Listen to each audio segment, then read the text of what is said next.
In the Chong County Shinei Manor, there were two men sitting next to an infant in a gazebo. One of the men was a healer from a noble family. He carefully examined the infant and gave his verdict to the father. The physician said that unfortunately his baby would not live to be 20 years old. Jong Dae-hyun's father, the head of the manor, lamented how this was so. Why is he being punished like this? It was because the baby's mother couldn't cope and died in childbirth. The physician was indignant. He couldn't believe that the head would say such a thing in front of him. Besides, how can he say such a thing about his own child who is destined to die young? He seems to have ruptured 9 yin meridians. Never in his practice has a healer seen the Bai Hui acupuncture point so open. It's located on the top of the head, and if it's open too much, a person's life won't be long. It's usually called the ascension of a deity. Chong asked if ascension was something that only powerful Taoists could do. The healer replied that he didn't really believe in such nonsense. Maybe Chong had heard of absolute martial artists who use the upper meridian of the head. It's the Bai Hui point. It's what's called deity ascension. Man receives too much of the great nature's energy, dies because he is unable to resist the power. Chan sighed. After a little thought, he said that it must be heaven's punishment after all. The healer resented how he could call himself a father after such a thing. The baby lay quietly in the cradle. Chong said it was time for the physician to go. He would ask him to give him his salary. But the doctor thanked him and refused. On the way, he thought if fate had been more favorable to this child. If he had been raised in an unconventional sect, he would have succeeded in becoming a heavenly demon. If he had been raised in Shaolin, he would have learned to use elite fighting techniques. But alas, he became a hateful child in such a place. He would die in such a backwater young without a chance at life, unless he achieves enlightenment on his own. Decades later, at the Chan estate, the whole family gathered for dinner. The head of the family decided to give a speech. Ever since his father, an adept of the Zhongnan Chonggomja sect, founded this clan, Chan has devoted his entire life to revitalizing this clan. If their clan becomes world famous, Zhong will inherit the supreme technique of the Junnan sect, so he can't leave things halfway.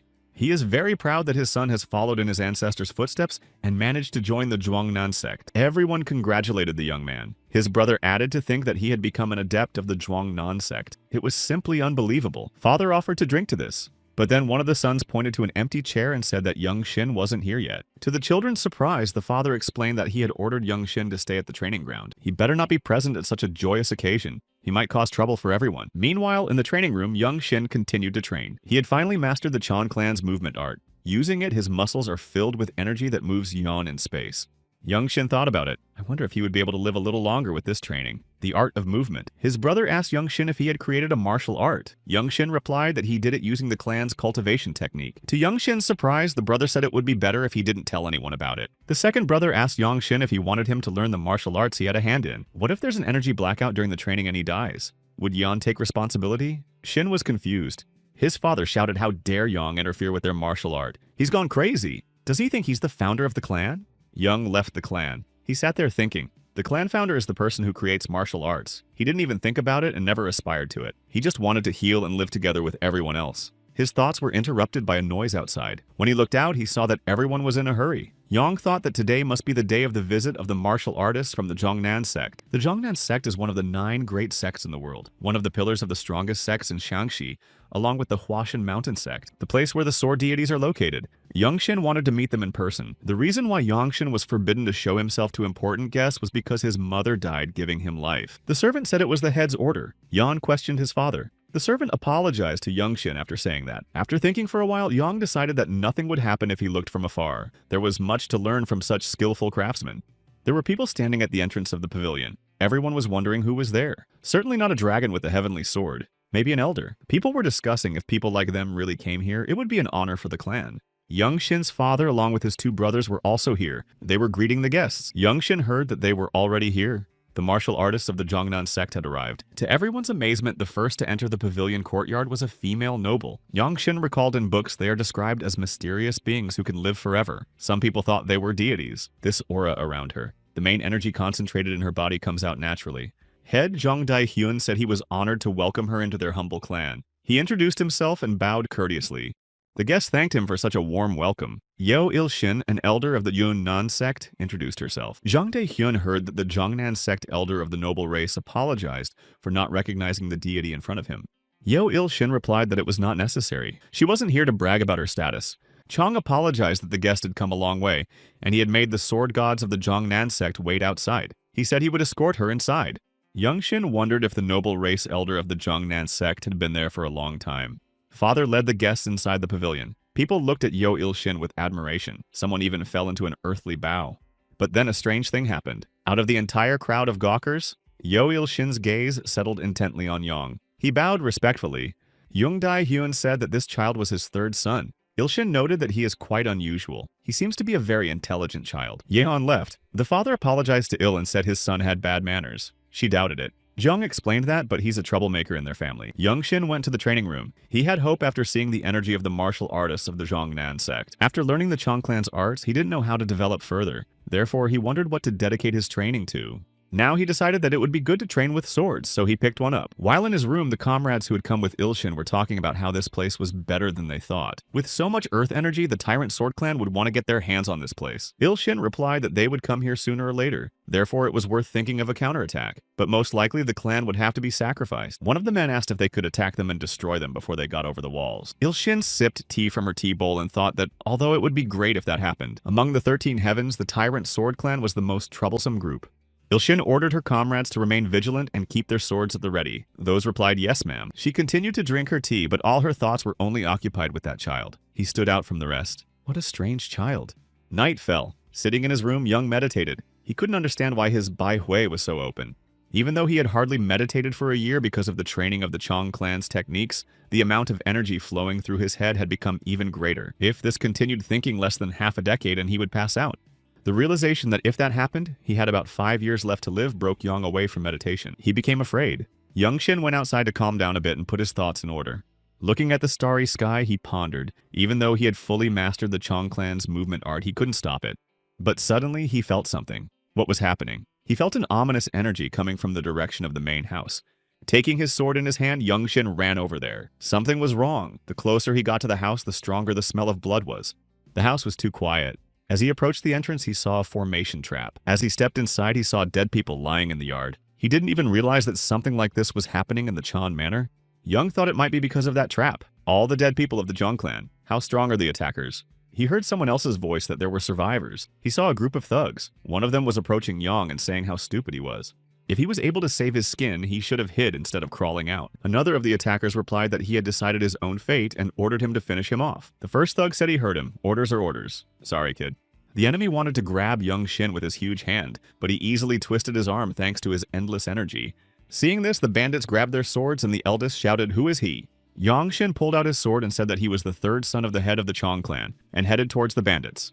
The one who attacked him first shouted and tried to grab him from behind, but Yan severed his head with a single swing of his sword. The group of thugs were shocked by what they saw, but in the next second, Young-shin was already actively attacking all the opponents.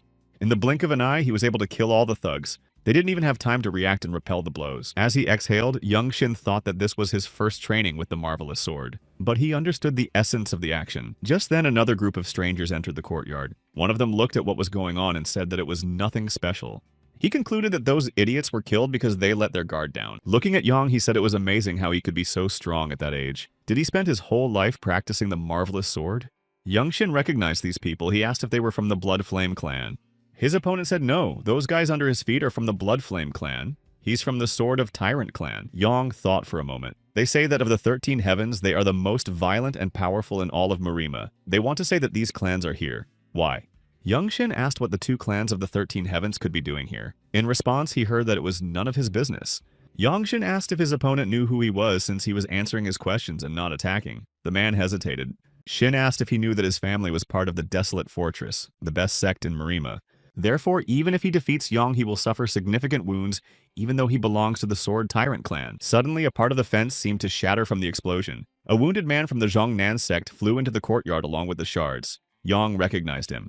Next to Young-shin, Elder Yo Il-shin landed clearly fending off an attack from someone. Her ear was torn. Il-shir sat on the ground leaning on her sword while catching her breath. Looking over the destruction, Yang thought this girl is known as a sword goddess. But even she is in confusion. Who is the enemy then? Just then he appeared, a man floating in the air. He slowly descended to the ground. Young-shin felt that he was emitting an ominous energy. The man stared at Young-shin intently. The man felt all his thoughts fly away from just looking at him. The group of warriors standing in the courtyard kneeled down and greeted the clan head. Yang realized that he was the man who ruled the Sword Tyrant clan and was considered the harbinger of disaster in Jianghu. Why would someone who is considered equal to the head of one of the 9 great clans be in a place like this? Looking at Elder Il-shin, he realized in any case if things continued like this, they would die. Yangshin thought that was not the case and attacked the head of the Sword Tyrant clan. The warrior closest to the head of the clan saw the attack coming, but didn't have time to draw his blade to repel the attack. He was defeated. Yangshin straightened up and asked the leader if he would destroy him after this. The other warriors drew their swords and wanted to attack Yangshin, but the leader stopped them. He said that his spirit was better than all the others present. His minions were amazed. The head seriously praised the brat. The head looked at Yangshin intently and said that he would keep him alive. Yang took the sword and asked the chapter couldn't destroy him because he was the only grandson of the former Desolate Fortress Divine Sword Squad's former Divine Sword Squad leader. Elder Ilshin was surprised to hear that this guy is the grandson of the former commander of the Divine Sword Squad, the same one who is the best squad of Desolate Fortress. The head replied that the Desolate Fortress was created by the Imperial family to prevent Murim's plot. It's not a good idea to mess with them. But that's not the reason he'll let Yan live. He likes him. His character and spirit. That's what a martial artist in Jianghu needs. If Yang wasn't connected to the Desert Fortress, the head would have taken him as his apprentice. Everyone present was very surprised, and the head said that he was giving Yangshin a day to leave this place. The head added that no other clan or sect would set foot on this land. As he left, the leader turned around and said that he would always be happy to fight with Yang. He asked him to find him when he was ready for revenge. Yangshin and Yo Ilshin silently looked at the departing warriors of the Sword Tyrant clan. Once inside, Yangshin found his father wounded but still alive. He took his hand. His father asked why Yangshin was so strong, how he did it. Yangshin replied that it was because of the Chan clan's art of movement that he had created and mastered. The father was amazed to hear that his son had created a martial art. He asked if he had. Yang embarrassedly replied that he had done it using the clan's cultivation technique. The father remembered reprimanding his son for trying to interfere with the clan's martial art, calling him crazy. Jung Dae-hyun asked if that was what the son had been practicing since then. Yeon answered in the affirmative. Father said that's how the movement art of the Yeon clan is. It is a sacred art. And he cried. He said he was so stupid and rude. And his third son created the sacred art of the Jeon clan. Jung Dae-hyun squeezed Young's hand with all his strength. He said that he has the qualities of the head. He is his son. He passed away. Young's younger brother wept over his dead father. A servant stood beside him holding his sister in his arms. Young asked the courtier how his sister Hyo-ah was doing. He said she was fine. She just fell asleep when her acupuncture point was blocked. It was to hide her from the Blood Flame sect's thugs. Youngshin called his brother and asked him to raise Hyo-ah in the Yonnan sect. She has an exceptional connection to the 5 elements, so she will be accepted. The brother asked what about Youngshin himself. He said he would take care of himself. Il-shin appeared at the door. She called out to Yeon. He asked if the elder was leaving already. She answered in the affirmative. The elder explained that now that the head of the Sword Tyrant had interfered, she should immediately inform the Jongnan sect. Yeo-il asked what about him. Yeon is going to an abandoned fortress to his mother's family. He answered in the affirmative. There is no place else where he can go to improve himself. Il-shin asked how about going back to Jongnan Mountain with her. That would be much better. Young-shin replied that it would be an honor to receive such an offer from a great sect elder. She said she would really like him to become an adept of the sect head. Young-shin was astonished by such an offer. Il-shin explained that he could do it. A direct disciple of sect head Jun-nan would be able to master the absolute sacred arts. Furthermore, the sect head was one of the few top martial artists ranked among the top 10 sword masters in the world. Yang bowed courteously and said that he would not forget this great kindness she had shown him. However, he must apologize. The elder replied no need to worry about it. She wanted someone talented like him. The head of the Sword Tyrant clan probably thought the same. Yeon apologized once more. Il-shin said it was fine. The doors of the Yunnan sect are always open to him. There was no need to forget about it. Young-shin asked for permission to ask a question. Yo-il said yes. He said he knows she is one of the oldest people among the noble races. Asked if the elder knows how to get fruit from the world tree? Yo-shin was surprised at such a question. Did he? The fruits of the world tree are guarded by the head of the desolate fortress, whom the emperor has recognized as his equal. They say the fruit gives eternal life and youth to those who eat it. It is a treasure of the heavens. He wondered if he couldn't live much longer than his allotted time with the help of this fruit. Yo-il replied that she hasn't lived half of her allotted time, so she has no power over the world tree. She only knows that the head of the desolate fortress is able to give fruit to people. Young said he had to go to Desolation Fortress. The elder said it won't be easy to get it. It was a sacred item even for them noble races. Young-shin replied that he had no other choice. All he can do is become the commander of the Divine Sword Squad and perform great feats. Il-shin replied that she would support his choice. Now it was time for her to leave to report to her sect. The elder left a sword master and an apprentice to help Yang to clean the manor. It was morning. Young-shin packed for the road. Yang once again thanked the helpers Yo-il had left behind. The sword master said there was no need to thank. They were his clan, and you could say they played a part in this tragedy. Brother turned to Young-shin. He said he understands apologies can't atone for what happened to him in the clan. When they meet again, he'll try to be a good big brother to him. He'll do his best. And hope that Young will be okay. Young said that even though he's late to start learning martial arts, he believes it'll work out. He should train like his life depends on it. Hyoa looked at Yan with her huge eyes. She wanted to say something to him. Yan instructed his brother to protect her. Yan asked where the head courtier would go. He replied that there are small branches of the Shan clan in various places in Nanyang. Since the lineage of the Chan clan is alive, he will take care of the remaining ones. Yan said that everyone knows he is heading to the desolate fortress. Hopefully they can see each other from time to time. Since the head courtier is skilled in martial arts, Yan was sure he could handle it. In parting, Young Shin told everyone to enjoy their lives. He told them to take care of themselves. Everyone looked at Young Shin as he left. The courtier was amazed. He couldn't even remember anyone from the Zhang clan saying something like that. After a while, Young Shin reached Sanyang by nightfall. He stayed at an inn for the night. Looking around, Young Shin thought he was finally here. The deserted fortress is truly incredible. He couldn't help but overhear the conversation between the men at the table. They were saying that the manager here had hit the jackpot. All the booze had run out because of the influx of guests. The taverns have been in chaos lately. The martial artists are getting drunk even though they came to take their entrance exams. Young is thinking Desolate Fortress has entrance exams. Why hadn't he heard of it before? Suddenly, a young man came up to Yan and asked if he was here to try to take the entrance exam too. Shin was surprised and asked what about him. The guy apologized for not introducing himself. He was just really surprised to see someone younger than himself here. He introduced himself as Hong Wan Chong from Shaanxi. That's pretty far from here. In response, Hong Young Shin from Sin-A County also introduced himself. Hong sat down at a table and said it's not far. It must have been an easy journey. He said that he had to sweat a lot fighting off bandits in the Green Forest and fighting pirates. They were very difficult to deal with. Yan remembered his journey, how he met the bandits. They didn't realize who he was and didn't even have time to see his sword. Sipping his tea, Yeon agreed that his journey had indeed been quite easy for him. Hongwon moved closer and suggested that maybe they could contract and help each other out on the test. Yeon was genuinely surprised to hear about the test. Hongwon, realizing that he didn't know, told him about the Desert Fortress trials. The fortress is different from martial arts sects. To get in, you have to pass tests that test your knowledge of martial arts literature and other things. That's why there are so many people here. Whether you have experience or not, when you join, they will give you the opportunity to learn. No wonder it's full of martial artists. Many people have studied different martial arts just to pass the test. Desert Fortress is the strongest martial arts fighting group in the martial arts world that inevitably makes everyone's heart race. People would say, if you want to conquer the world with only one weapon, go to Desert Fortress. Because the imperial family had gathered all the elixirs and the best martial arts techniques from all over the world in the Desolate Fortress. Hongwan Chang summed it all up by saying that some say traditional sects are much better, but they don't know what they're carrying. How can a martial group created by commoners be stronger than the Desolate Fortress? If it were possible, they would have already created an empire. Hong said that almost no one has ever been able to pass the Desolation Fortress test the first time, maybe 1 in 1,000. But even then, it was usually the heads of the next generation of respected martial arts clans. So Hong brought up the suggestion of how about Yan taking the test with him tomorrow. Yang continued to drink his tea and agreed. Hong Wan was surprised at how accommodating he was. He said he knew they'd get along. He thought Yan might be a little confused. He said to just follow his lead. He may not look like it, but Yan didn't say a word. It's good to know that you just have to pass the test to get into the fortress. Didn't want to ask his mother's family for help because he doesn't know where they are. The next morning, Young Shin and Hong Wan approached the city gates. In front of them was the Desolate Fortress. Everyone who came for testing was given license plates. Yan got number 13. While waiting for the test, Hong explained that if the examiner took the plaque away, he had passed. If they ask him to return it to the registrar, it's bad luck. The second exam was a tournament. Yan asked what about the third one. Hong said it's an interview with the head of the Desert Fortress. A surprised Young Shin asked if it was the head of Desolate Fortress. Hong Wan confirmed. There are martial artists who come to Yangyang just for this chance. Talking to an absolute master is an incredible opportunity. They hope to gain wisdom or advice. The exam host announced the first exam is dedicated to the art of sword swiftness. Participants must demonstrate a single swing using the fastest technique they possess. He would observe and evaluate.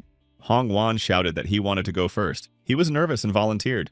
Yan realized that he just needed to show off his sword technique. It seemed simple enough. He watched Hong Wan. He had a well-honed spirit. He's strong. Stronger than the bandits Young saw on the way here. Hong has accomplished his task. The observers were struck by the extraordinary energy. They'd never seen anything like it before. They didn't even have time to realize anything. Hong WPN stood in front of the judges waiting for the verdict. The host said not bad and asked for his plaque. The host said the next test subject stepped forward. A satisfied Hong wished Yan good luck. The gawkers were surprised that this kid also came here to take the exam. The other applicants said that this sword master had courage. It was discussed that he was from another province. Where else would he be able to demonstrate his technique in front of a desolate fortress master? Yang approached the examiner. He asked him to begin. In the next second, something happened that not everyone could understand. Everyone present opened their mouths. People were talking without realizing when the sword appeared. Yang had already put his blade back in its scabbard. The examiner thought of the future of Desolate Fortress right here and asked for his plaque. The host looked at the number carefully and told Yan to stick to his path. Yan went out after the exam. Hong caught up with him. He asked if he must be the son of a famous family. Youngshin asked if that makes a difference. After entering the desert fortress, he had heard that all that mattered was martial arts. Hongwan asked if he really plans to pass all the tests of the desert fortress. Young replied that's not why everyone came here. Yeah, and Hong wants to do it himself. Hongwan said it's true, thanked him, and said he had to go now. Young looked behind him and hoped that the kind and talkative Hongwan would pass the second exam. Back in his room, Youngshin started meditating, but the thought of the second exam did not let him rest. It's a tournament where you compete against others in martial arts. He had 3 weeks until the second exam. Given the upcoming exam, the right choice would be to maintain his skills, so he started practicing. He decided to train the Chong clan's movement arts and swordsmanship, as well as the enhanced Kui movement technique. 3 weeks later, Youngshin went to the exam. It was announced that until the participant was called, everyone should wait outside the pavilion. Yang heard the contestants talking. They were a little discouraged. The examiner is wearing a white suit. That means an entry-level master, but somehow his energy was so strong. Isn't it obvious? Wearing a white uniform means that the future is promising. Youngshin heard someone call out to him. When he turned around, he saw Hong Wan. Hong jokingly said that he had grown up a bit. Youngshin replied that Wang looked good too. Hong punched himself in the chest and said that he had really accomplished something. He asked Yan if he remembered that winning wasn't that important in this exam. Even just participating in one of the tournament matches is enough to get in front of one of the masters watching the tournament. Hong lamented that this is the hardest part. Yan asked if even winning 2 tournaments means they can't let you go any further. Hong replied that the problem is that the exam supervisors will have higher requirements today. Yan asked why. Hong replied that he heard White Kilin is participating in today's Desolate Fortress test. Youngshin asked the White Kilin from Namgung. Hongwan confirmed. He managed to take down a group of bandits before he turned 15. He beheaded a sword master from an unconventional hidden thug sect. Rumor has it that he defeated all the top fighters at the Dragon and Phoenix 8 Great Families tournament when he was 18. Yan asked if he is a young fighter from the Namgung family. What is he missing? Why would he join the Desolate Fortress? Hong whispered, all because he is the child of a concubine. The position of clan leader is not for him. If he rises to the position of Lord of Desolate Fortress, it's equivalent to being the head of the 8 great families. It's more power than a clan leader. Desolate Fortress maintains order in Jianghu in the heart of the Central Plains.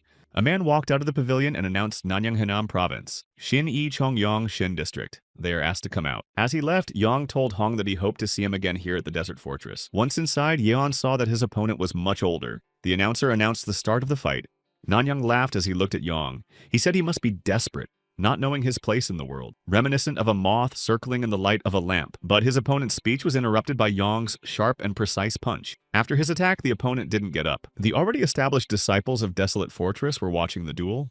One of them stepped forward and asked for permission to try to fight with Youngshin.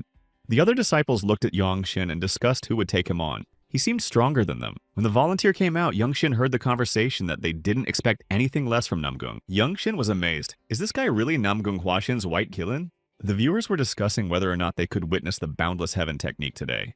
Shin thought this guy seemed to be about 5 years older than him. He doesn't seem to be at a level he can handle. Thanks to his family's martial techniques, Yang is in better physical shape than him, but he's inferior in other aspects. The opponent is Namgung Huaxin of the Namgung clan. He mainly practiced the Boundless Heaven technique in endless steps.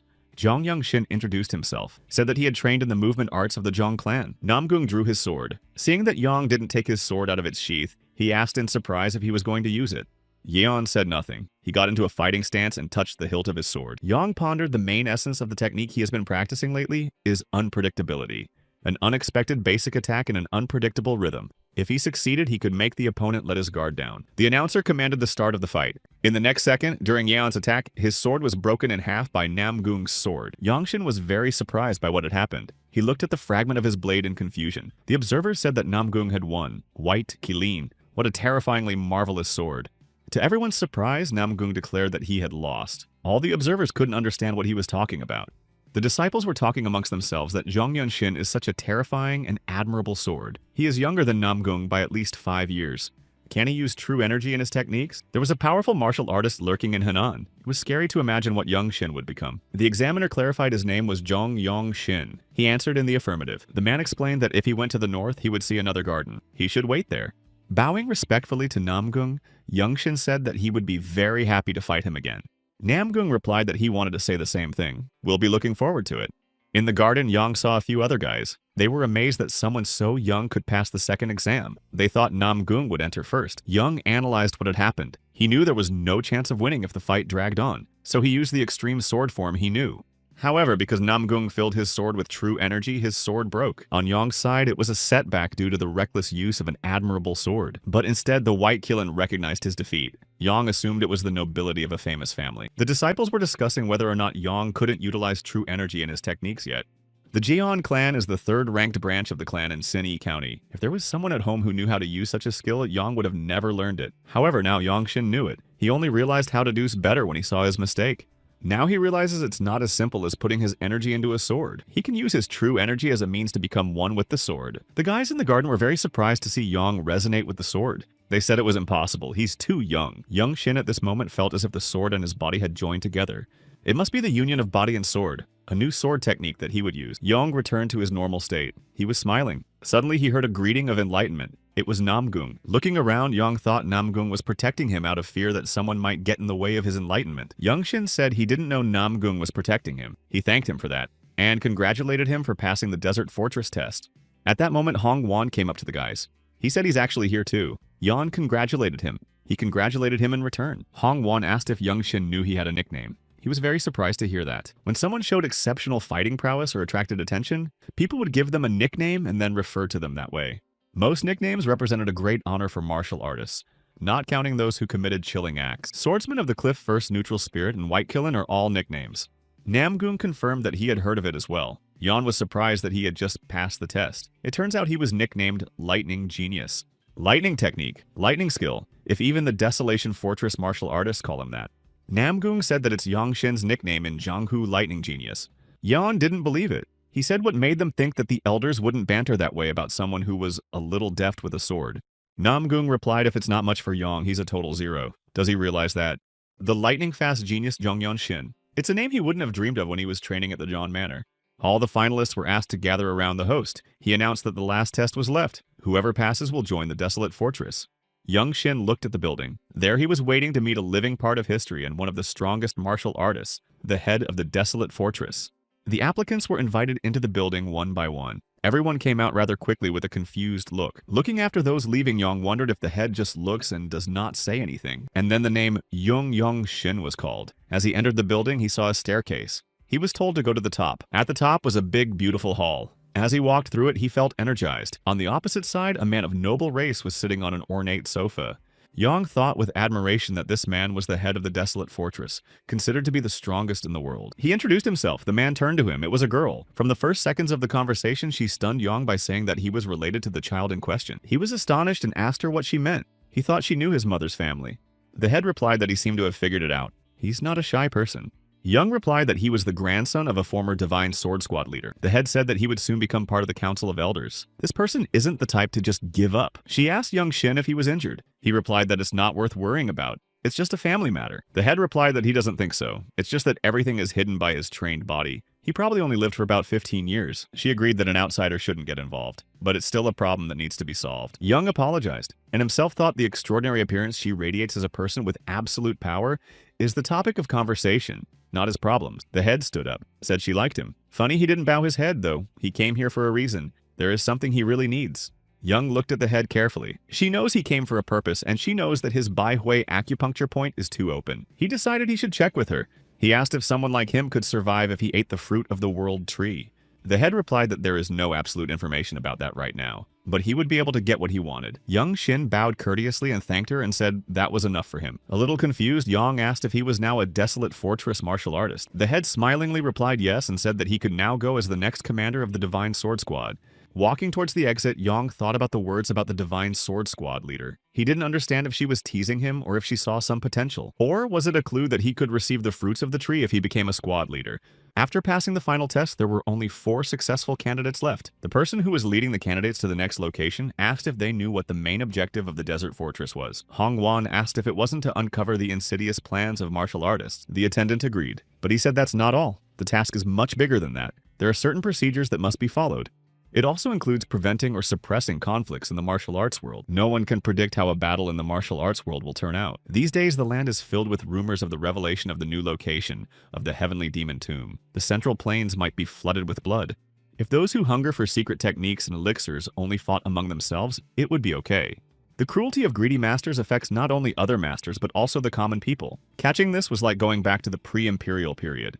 Hong Wan recalled the information about the Heavenly Demon Tomb incident. The man said that 17 years had passed since that terrible moment. He said that the problem wasn't just Samvaido. The old factions and the 8 great sects were also adding to the trouble. If left unchecked, the common people would suffer. And if the people are dissatisfied, it will create problems for the government. That's why the imperial family is spending a colossal amount of resources to maintain this place. So, Desert Fortress set them the task of eliminating martial artists who distort the people's normal pace of life. The apprentices realized this means beheading enemies who interfere with people's lives. An attendant led the candidates to the building where they would live. Once they were settled in, they would be assigned according to their grouping and given everything they needed. A week later, Young Shin sat in his room thinking that the assignment was taking longer than expected. Hong Wan knocked on the door and asked for permission to enter. Yan allowed it, asked why he had come. Hong said he heard a rumor that the distribution was over and they would be in the same battle group Maguanig. Hong Wan asked if Young Shin had heard the rumors. He asked what kind of rumors. The leaders of the 17 martial groups under the leadership of Shin Gom-dan were participating in a competition to select new martial artists. Yang thought that means the leaders of the martial groups represent the desolate fortress.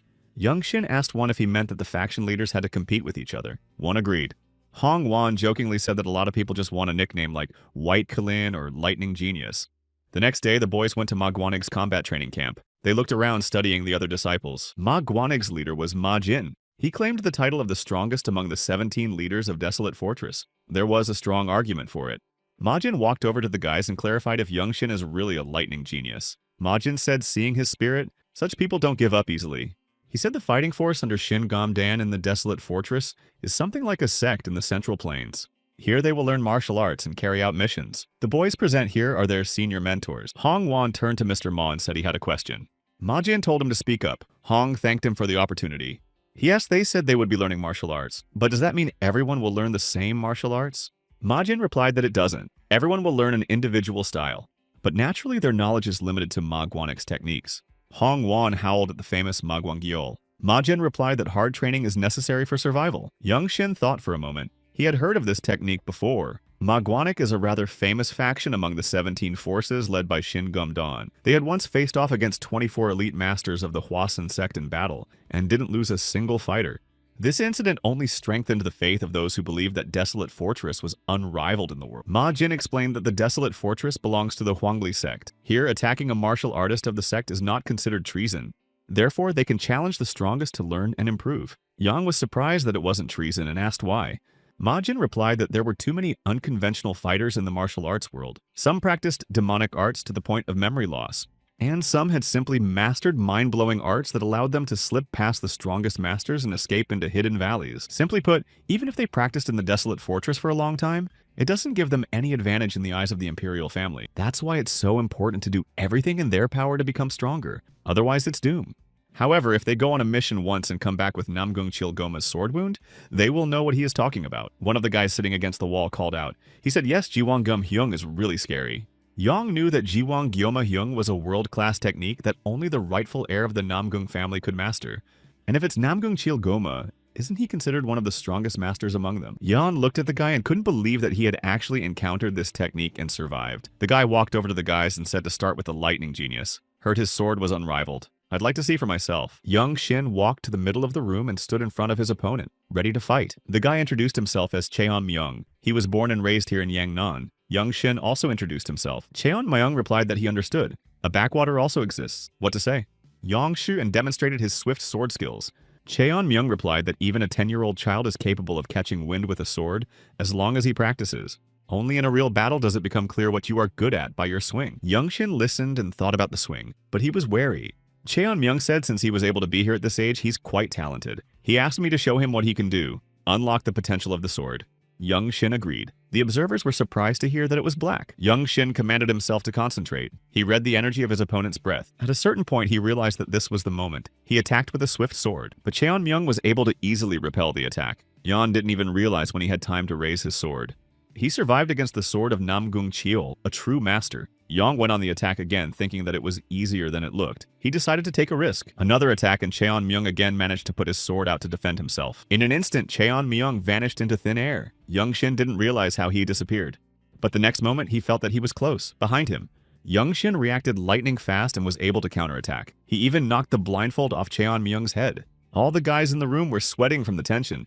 Seeing the opponent without headgear, Yongshin thought as expected that Cheon-myung was from the noble race. Next, Yongshin wanted to try resonance with the sword, but then he noticed that everyone around him was so tense. He looked around and didn't understand why all the guys were so stunned. Yeon gave up on his plan and asked Cheon-myung if he had anything to say. Cheon-myung was confused. Youngshin said he knows he let him make a few put-downs. Asked him to be honest with him. Cheon-myung asked how old he was. Youngshin said he was 15, asked if it mattered. He scratched the back of his head and added that the enemy usually doesn't care about age. Only real accomplishments matter, right? Cheon-myung was very surprised to hear 15. Young thought, what difference does it make how old one is if it's a matter of life and death? But the other guys were shocked too. Such skill at 15. They started talking about how unbelievable it was. Heaven itself must have made a mistake. Having been to the Dragon and Phoenix tournament, they've never seen anything like this. Even if one has studied the path of perception since birth, to reach such heights is something. One said that he was considered a rare talent in his district. The other replied a rare talent might as well freeze forever. Cheon-myung grinned and put his sword back in its scabbard. The discussion stopped and the daily work began. After a while, the guys chuckled as they watched Majin train Hongwon. Majin said at the end of the ordeal, at least he stood up to it. We need to analyze this and learn a lesson. Hongwon was soaking wet from the exertion after the training session and replied that he understood. Meanwhile, Youngshin was quietly practicing the technique. Majin asked if he had already understood everything. He understood the essence of the principles. Yang asked Yuntunmoy this. Majin said correctly. No matter the situation, the body is always capable of movement. And uninterrupted smooth flow is the true essence of Maguanig's techniques. Next, he needs to comprehend the secrets of the path of martial arts. Youngshin asked about the secrets of the martial arts path. Majin said that it's better to see once than to hear 100 times. He led the boys to a concrete lantern and told them to watch. He began to pour all his power into it. Then at a certain moment, Majin hit the statue once and it shattered. He explained the perfect moment and the optimal strike. His martial arts path draws this trajectory for him. If you follow the martial arts path perfectly, you will achieve a perfect strike. In other words, understand when and where to strike. It will be difficult to master this with just one look, but it's a skill that only comes with practice. It's something you'll have to work on for the rest of your life. Young was surprised to hear that he would have to work on it all his life. He thought he could do it now. Youngshin began to listen to himself. Majin asked, he decided to give it a try. Walking up to the concrete lantern, Young thought that the way of martial arts is just instinct. He is just required to follow the instinct on the bottom line. And came into resonance with the sword, slowly discarding the unnecessary. Concentrating, Youngshin saw the matrix of the object in front of him. He immediately identified the vulnerable spot. One sword swipe at that exact spot and the concrete block shattered. Looking at the result of his actions, Youngshin thought that this was the secret of the martial arts path. He had grasped the basics of Maguanig's technique. Now all he had to do was to practice it in real combat. Looking around, Youngshin again saw the stunned faces of the guys around him. Youngshin thanked them for the lesson. Majin replied that he should now think hard about how to teach him. The next day, rumors spread around the desolate fortress that Maguanig's elders had recently clashed with the Chunshin faction. Youngshin asked, what about the laws of the desolate fortress? Isn't fighting outside of the training grounds grounds for punishment? He asked Hongwon what the fight was about. He said it seems that a disciple of the Chunghon group got into a drunken brawl. He said that you can't learn anything under Jin's leadership in Maguanig. Yeon wondered if that was the reason. Hongwon replied that Yeon clearly doesn't understand the martial arts world. That's the way things work in this place. One careless word can turn into conflict. It's only by overcoming it that you build your reputation and wander freely afterward. Hongwon asked Youngshin. Any victory is something to be proud of, isn't it? Their elders are just protecting their newcomers. If they told him that, he wouldn't know what to do. Youngshin assumed they had a personal vendetta against Maguanig. Youngshin thought seriously. This is a good opportunity if you want to obtain the fruits of the world tree that is revered by all. You have to achieve a lot. For that, powerful allies are needed. It is said that brave warriors must owe their lives to Fraternite. He realized that it would be a good idea to make them his debtors beforehand. Youngshin said he thought Hong was right. If the elders even bare their swords because of him, he can't just let it go. He'll go to them. Hongwon shouted after him. That's the spirit. He knew he had the feelings of a true warrior. As he approached the square, Youngshin thought that this was how real warriors really lived. The people present were surprised. They asked if they were new. Someone asked if they had no training today, but they still came to train. Diligence. Asked why so hard at the beginning stage. Respect is more important at this level. Youngshin and Hongwon came up to Ma Chung and bowed respectfully. He asked them about any problems with their training. Young said he wanted a duel. Ma said to pick an opponent. They would gladly agree. Yeon said he's not from Maguanig's group. He wants to duel with someone from Chunshin. Everyone around him froze. Ma Young replied that it must be because of yesterday's fight. There's no need to worry so much. Young thought he didn't care, but he replied that he just admired Chunshin's techniques for a long time and wanted to try them out personally. Majin said no way. What enthusiasm. He thought he liked that he shared the feelings of his elders. Yeon said he wanted to fight with the famed sword art using Maguanig's true form. Ask the master for permission. While the head was thinking, Yang planned to gain experience and try out other techniques. He would also gain the trust of his elders, a triple benefit. Ma Jin said he'd never seen Chunshin's techniques. He's never fought side by side with them. A duel is not a problem, Chunshin will not be spared. Youngshin said that's exactly what he wanted. There was silence for a moment. But after a moment, talk began. That's the spirit of a true Desolation Fortress leader. I can't wait to see him in the future. If he succeeds, he's worthy of leading the Maguanig faction itself. Under pressure, Ma Jin agreed. He said he would relay his request to the head of Chunshin. It was the day of the showdown with Chunshin. The spectators whispered if the white man really challenged the blue man to a duel. Someone corrected that it was just a practice sparring match to be exact. Chunshin officials were wondering how long Yan would last. They gave a maximum of 10 seconds. They were sure how a white-clothed rookie could last more than 10 seconds against a blue-clothed rookie. It's incomprehensible. Next to Ma Jin, Han Chulmak, the leader of the Chunshin group, was watching the fight. Han Chulmak said if this newcomer lasts 10 seconds, he is willing to bet one of Chunshin's spiritual pills. Ma Jin asked the spiritual pill is not too big a bet. Han asked he was scared. He thinks he's going to lose. Ma Jin replied not to tease him. Spiritual pills are not nothing. Han Chulmak said Maguanig and Chunshin's honor is at stake. He really thinks the latter would make a joke. Ma Jin answered well and accepted the bet. Han answered it perfectly. A leader has a duty to believe in his subordinates.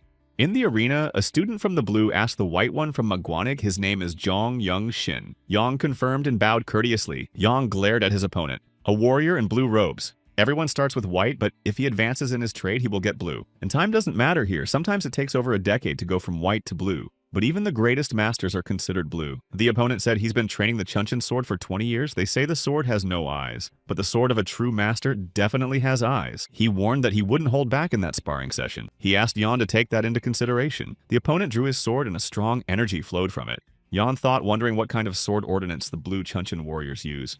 Youngshin tried to push away unnecessary thoughts. It didn't matter what the opponent was skilled at, he was here to reveal his skills. The blue warrior stated that he would concede the first move to Youngshin. He agreed. Youngshin took advantage of the play of time and went on the attack. The opponent repulsed the attack. Yan noted his speed. Han Chulmak was surprised. He asked if it was indeed the white man's speed.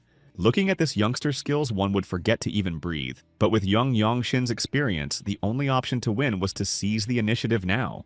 Youngshin realized that the play of time speeds up the mind. He had grown a lot since he came here. The principles of martial arts accumulated in a body tempered by his clan's movement arts. He analyzed the curvier the sword's trajectory, the more the back muscles are engaged. If he applied rotation, the energy would form a vortex. He seemed to have mastered another technique. A few spins and the opponent was left without his sword and with Yona's blade at his neck.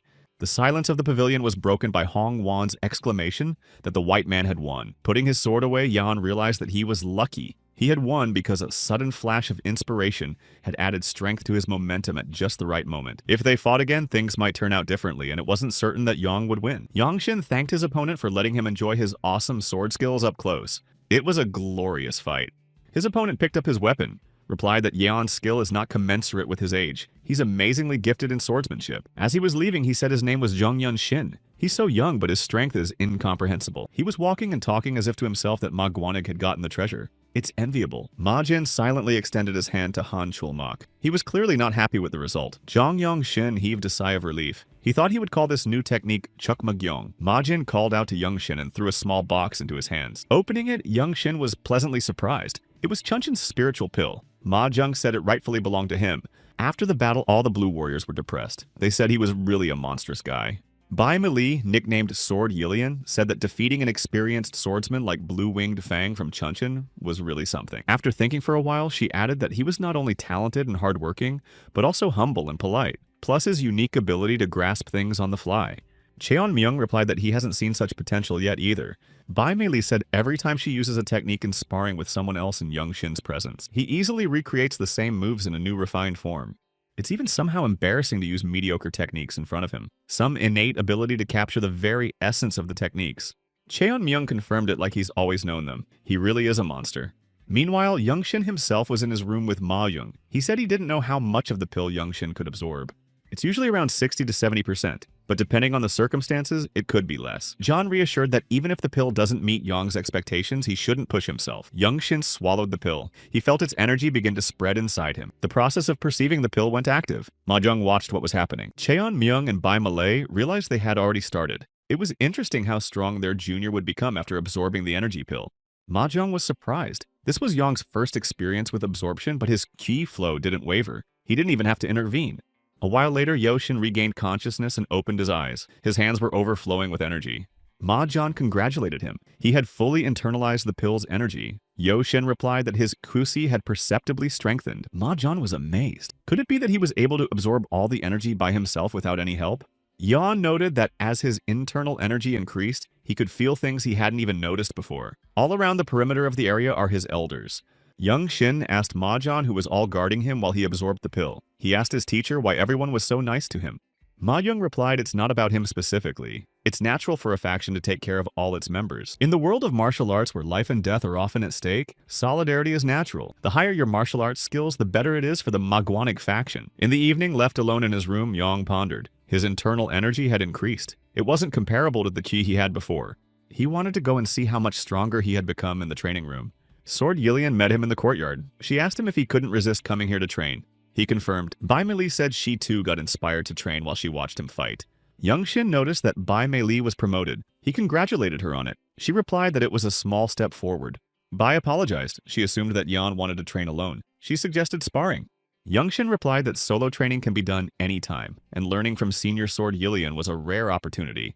The girl smiled and asked to just call her Bai. That would suffice. The guys settled down to practice in the courtyard. Young Shin said that he would start. The sparring began. Bai easily deflected Young Shin's first attack. Her energy was very strong. The victory was hers. Bai praised Yan. He asked if she practiced Chongyong. Bai confirmed. She said a swordsman who studies Maguangyul can't rely on his sword alone. Close combat techniques are extremely effective. Even if your opponent is able to strengthen his body ki, it will allow him to break down that defense. But Chongyong's effectiveness depends on the ability to properly put internal energy into the strike. Yang has been quite sensitive to Shi since childhood, so he noticed a slight problem in Bai's control and spoke up about it. Bai Mei asked if he was really able to see the movements of ki. Yang replied that he wasn't really. Bai asked how he knew about the control problems. Young Shin explained that he doesn't see the flow of qi inside the body. He only observes the flow as it goes outward with the person's energy. Bai Mei replied that even that is hard to believe. This sense of perception was only given to purple-ranked masters. A purple rank master was at the top of the hierarchy of martial arts skill in the Desolate Fortress. First white, then blue-black, and apogee purple. Bai Mei told Young Shin to tell her his observations. She will take note of them. Yang said if you look closely at her palm technique, it is more suited for Qi investment than any other in his opinion. The very nature of her internal energy seems more suited for close combat techniques. If you put more Qi into this technique, it would become much more powerful. Bai replied to Junior that in his opinion, he thought she was some kind of idiot who didn't know how to distribute her internal energy. Does he really think she doesn't put in enough Qi? Young Shin apologized for saying too much and upsetting her. Leaving, Bai Mei said that she was the one who should apologize, thanking Yon. Bai Malay went to see Ma Jung, told him that Young Shin revealed her fighting skills, asked Ma didn't mention the origin of her skills in Yan's presence. Ma Jung said that's nonsense. Does she really think he would tell Junior something so important? Bai Mei was at a loss. Then how does Young Shin know all this? Ma Jung assumed that the latter had an epiphany of techniques that persistently developed from the lost art of Divine Demon. She replied similarly. Ma Jung said that Yan is a special guy. Even if you go around the world, it would be hard to find a talent like that. Such a person only comes along once in a generation. Even those whose skills are undeniable will attest to that. Bai Mei asked Ma if Young Shin is really at that level. He replied that he is invariably the future elite in the hierarchy. It doesn't matter what others think of him, but you shouldn't dismiss his words as beginner's advice. Bai clarified Ma wanted to say that she should discuss the divine demon art with him. John replied that her self-study has limits, and he doesn't have the time. Under such circumstances, his advice is very much appropriate. Young Shin has the qualities of a great master. He adapts everything he learns to suit himself. Bai wanted to object. Ma interrupted, saying that the only problem is Young Shin's character. There's a small assignment coming up. He told Bai to go and see how he copes with the circumstances of life and death with his comrades. It's to see if he's really trustworthy. 5 years. In 5 years, Young Shin would surely be in charge of Maguanig. At dawn, Bai Mei's group of 4 riders, Young Shin, Cheon Myung, and Han Waopna, headed out on a mission. In Bai Malay's mind, the words "go and look at the gut of their future leader" were constantly heard. By the evening of the 10th day, they arrived at the Jingping County Postal Station. Ma reported before departure that someone from the Blood Flame cult was terrorizing the village, regularly destroying livestock and crops. There are factions in Shaanxi that could have dealt with this themselves, but recently there has been an incident involving the theft of the Huashan cult's elixirs. Hong Wan was horrified and assumed the stolen pills were Jasodan, comparable to the Great Shaolin Revival. Zhou replied similarly. The scale of this mission requires the mobilization of the entire Shaanxi martial community. They don't have enough resources. Therefore, they have requested help from the Desolate Fortress. The 4 of them will take care of it. Young Shin wondered about the Blood Flame clan. The locals had sent a request so long ago and they were only sent now. The Shaanxi chief stepped forward and immediately began to grouch. He had always respected Desolate Fortress as the sword of the empire, but what a frivolous attitude. Some suckers had arrived as well. Will they be able to handle the offender? He's not sure. Young Shin asked what he wanted from them. Cheon said many of the local officials are ignorant. They've probably never seen a martial arts master. That's why some equate swordsmen in the Emperor's service with their personal janitors. The nobles started shouting, how dare they? This is unheard of insolence. Young Shin, tired of such a reception, asked, can seal his acupuncture speech point. Cheon Myung held his head. He asked if he could talk less and have more time for business. The nobleman started to yell what kind of nonsense this is, but then Yeon turned off his point, said his outrage was of little concern to them. Leaving the nobleman in the care of the servants, the boys walked away from the courtyard. Hong Wan asked Young Shin if he had already learned acupuncture techniques. He confirmed it. Hong was surprised and said that he already thought that addressing him as you was not very nice. From now on, he would call him Young Master Hong. Young Chong smiled and replied as the Desolate Fortress Divine Guardian wished. Hong Wan squared his shoulders and smiled when he heard Divine Guardian of the Desolate Fortress. Cheon Myung approached Yun, asked he knows the unspoken law of non-interference. The government and the martial arts world do not meddle in each other's affairs. But unlike other fighters, they can afford a little more in dealing with officials because they act on behalf of the ruling family. It's nice to put fools in their place who think they can tell them off. Such is the privilege of a Desolation Fortress fighter. On the other side, Bai Mei Li came over and said not to overdo it. It came out great though. Hong Wan looked closer and noticed some commotion in the village nearby. He showed his comrades. Young Shin saw a blood-flame cultist grabbing a crying child. He didn't hesitate to rush to the rescue first, but a moment later he was overtaken by Cheon Myung. Looking after him, Youngin thought very quickly. This is the Myung Chosanbi clan's movement technique, but he was also overtaken by the others. Youngin hadn't practiced much in movement techniques all this time. He was a bit out of it in the training room. One of the family was injured. The head of the family demanded that the scoundrel let the child go, but he said the baby was screaming because it was full of life. He brought his sword to bear on the child, but Cheon Myung attacked. Like lightning, he deflected his opponent's strike. The cultist didn't realize what had happened. He stared at the empty hand where the child had been a second ago. But the child was already in Cheon Myung's hands. The enemy saw the Desert Fortress patch and the blue uniform. Bai Mei Li came over. Wog activated his energy and with one long jump, he avoided the battle and flew away from the spot. The boys looked at the departing figure and wondered who this guy was. Bai said judging by his speed, he was expending life force to use such a traveling technique, as expected from the Blood Flame sect. When Young Shin and Hong Wan came running in, Cheon Myung had already given the baby to the parents. After settling down to rest, the analysis began. Bai turned to Hong Wan Chan and said that his fighting skills were of the white level, but his stamina was lacking. He should work on that from now on. Zhang Youngshin said that his fundamental skills are surprisingly well developed. This level of skill is rare to find. Looking at the way he moves without using techniques, no one in the Maguanig faction will be able to catch up to him. Even Moon Young, who was soaked. He said who cares about other people's speed. Looking at Zhang Yunshin's Ponero, Cheon Myung asked him to teach him movement techniques. Young Shin was startled when he heard about the moving technique. Cheon Myung said it wasn't considered a full-fledged martial art of their clan. It's just a little walking lesson, although most ordinary people can't do it, but he seems to be able to do it. Young Shin was surprised. He could learn the Myung clan's moving technique. Cheon Myung asked him not to get too excited. No one in the Maguanig sect could master it. Bai smiled when Cheon said that he had once taught it to those who wanted to learn it, but no one had succeeded.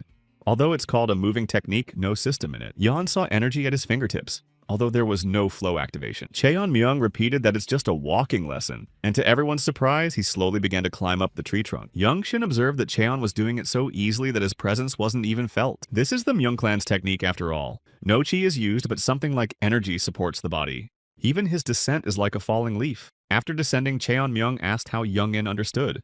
Yeon-in replied that he understood. Some kind of wind created with energy, but it doesn't have powers like the Myung clan. Cheon Myung was surprised that Yeon-in realized it just by watching the flow of energy. Young Shin was confused and asked if that's why Cheon showed him the technique. He said that he had realized something from what he had seen, by deconstructing the movements based on martial forms and allocating energy accordingly. Hong Won sighed that it would be a long time. He said he would go look for a roof over their heads. In the evening, Young Shin began practicing with the energy of nature in his room. Cheon Myung was sleeping in a hammock under a tree when he heard the door creak open and woke up. He saw Young Shin come out into the courtyard. He stood and concentrated for a while and tried to retrace Cheon Myung's steps. Almost a month had passed. In the morning, Hong Won practiced in the courtyard. Bai and Cheon watched. Hong Won said he couldn't believe in that time Yan had already mastered the art of the Myung clan well. Swaying in his hammock, Cheon Myung said he wouldn't deny that Yan has the makings of a great master. Even for their clan, it's not an easy task. Bai remembered Ma Jung's words to her to look at the gut of her future leader. Hong Won was worried, asked if maybe he shouldn't have sent Yan alone. Bai Mei replied that people are too scared to leave them alone. Besides, it's a reconnaissance mission. Young Shin can easily handle it on his own. Meanwhile, Young Shin was running through the forest, reflecting that his ease of speed and distribution of strength was incommensurate with before. It felt so good. Deep in the forest, Young Shin discovered the Blood Flame clan's lair. He was going to go back and inform everyone. But when he saw one of the warriors bending over the body of a small child, he couldn't leave. Young walked towards the house. The enemy spotted him, put his victim aside, and asked who he was. Young Shin remained silent, but the enemy saw the clothes of the desolate fortress disciple and took up his blade, saying that he was a fool for daring to come here alone. The enemy only had time to shout for Young to blame himself before Shin's blade lightning took away his head. As he approached the child's body, Young remembered what they had done to his family, thought he wouldn't leave them alone. He said the child can wait. After he's done here, he'll give it a decent burial. Young Shin moved on to the cabin. He used Maguangola's swift sword. The opponents were caught off guard. Young said that the Blood Flame cult lives by the principle of survival of the fittest. Then being destroyed by the stronger one is natural to them, isn't it? After destroying the enemies, Young Shin noticed a cave behind the cabin. There was even more energy emanating from it. So it's not just a hiding place for the members of the Blood Flame cult. This is the cult's base. Voices could be heard coming from the cave. They were asking who dared to attack them so recklessly. The outlines of people began to appear. A group of cult warriors jumped out of the cave. The chief ordered to destroy Young Shin. He said he would pay in blood. He shouted that Young Shin would regret coming here. He was thinking about how they were coming. Calculating his trajectory, Young Shin lightning quickly attacked the opponents in an instant, destroying them all. The energy from the cave intensified. A terrifying voice shouted out the desolate fortress puppy that had set up here. From the depths of the cave, the silhouette of a warrior appeared. Young Shin realized that this sinister energy was coming from him. This warrior was completely different from those he had encountered before. Young Shin had heard rumors that when a person reached a certain level of internal energy, his hair color could change. In that case, it could only be one person. The leader of this cult is the Supreme Master. In the Blood Flame sect, they call him the Blood Demon with a sword. He pulled out his sword and said that Young Shin's efforts would help him quench his thirst for blood. Blood Demon is the title held by the leaders of the Blood Flame sect. Among the lower martial world, they are equated with the Reapers of Doom. There are very few martial artists skilled enough to take them down. Attack first before they approach. That was how Young Shin gained the upper hand last time, attacking his opponent before he could react. Young Shin went on the attack. The opponent asked everyone in the desolate fortress who was so arrogant. Young Shin used a piece of time attack. The opponent reflected it but took a step back. Then Yan used the Myung clan's movement technique and tried to twirl the enemy in an attack. The enemy deflected all the blows. The enemy said it was impressive. Young Shin had his poor family in front of him. He thought he was no longer the same person he used to be.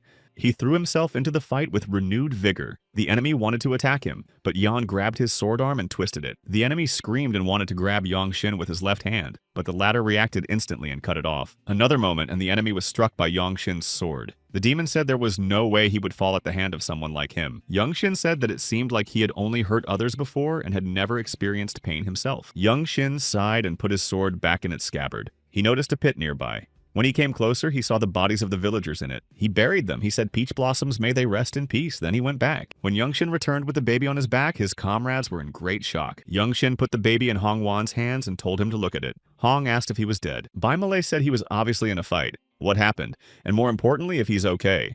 Young Shin said it's not his blood on his clothes. He found the place where the Blood Flame sect has settled. The guys were shocked to hear that Young Shin had found the Blood Flame sect's compound. Young Shin said there were 8 members of the Blood Flame sect, all of them who had been rioting in the village, and a strong man with black and red hair. Bai Malay said if it's black and red hair, it's a blood demon with a sword. So it's one of the Blood Flame sect factions. Cheon Myung said to think they've settled in the neighborhood.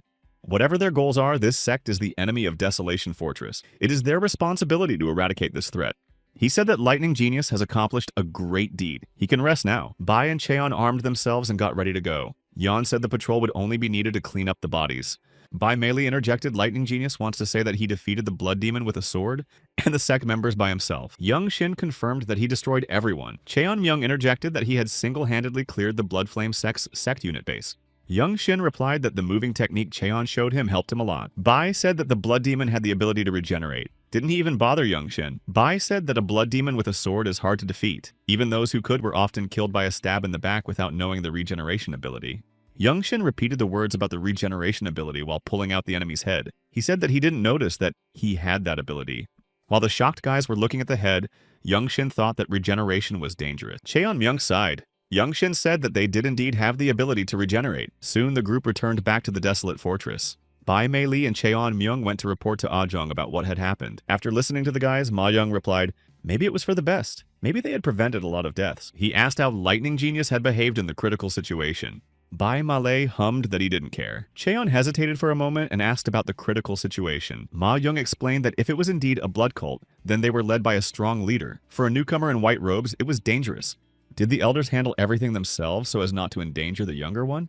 Bai Malay replied that they didn't even see anything. The lightning genius went off on a scouting mission. He came back with news of the destruction of the cult offshoot. Ma Jian asked if they meant to say that he had single-handedly destroyed the place, including the blood demon with the sword. The guys confirmed. Meanwhile, Young Shin and Hong Wan were in their room. Hong Wan was saying how nice it was to be back. He had already gotten attached to this place. He asked young Master Zhong if he thought there was a lot of excitement. Young Shin looked out the window and agreed. It felt like there was a festival going on.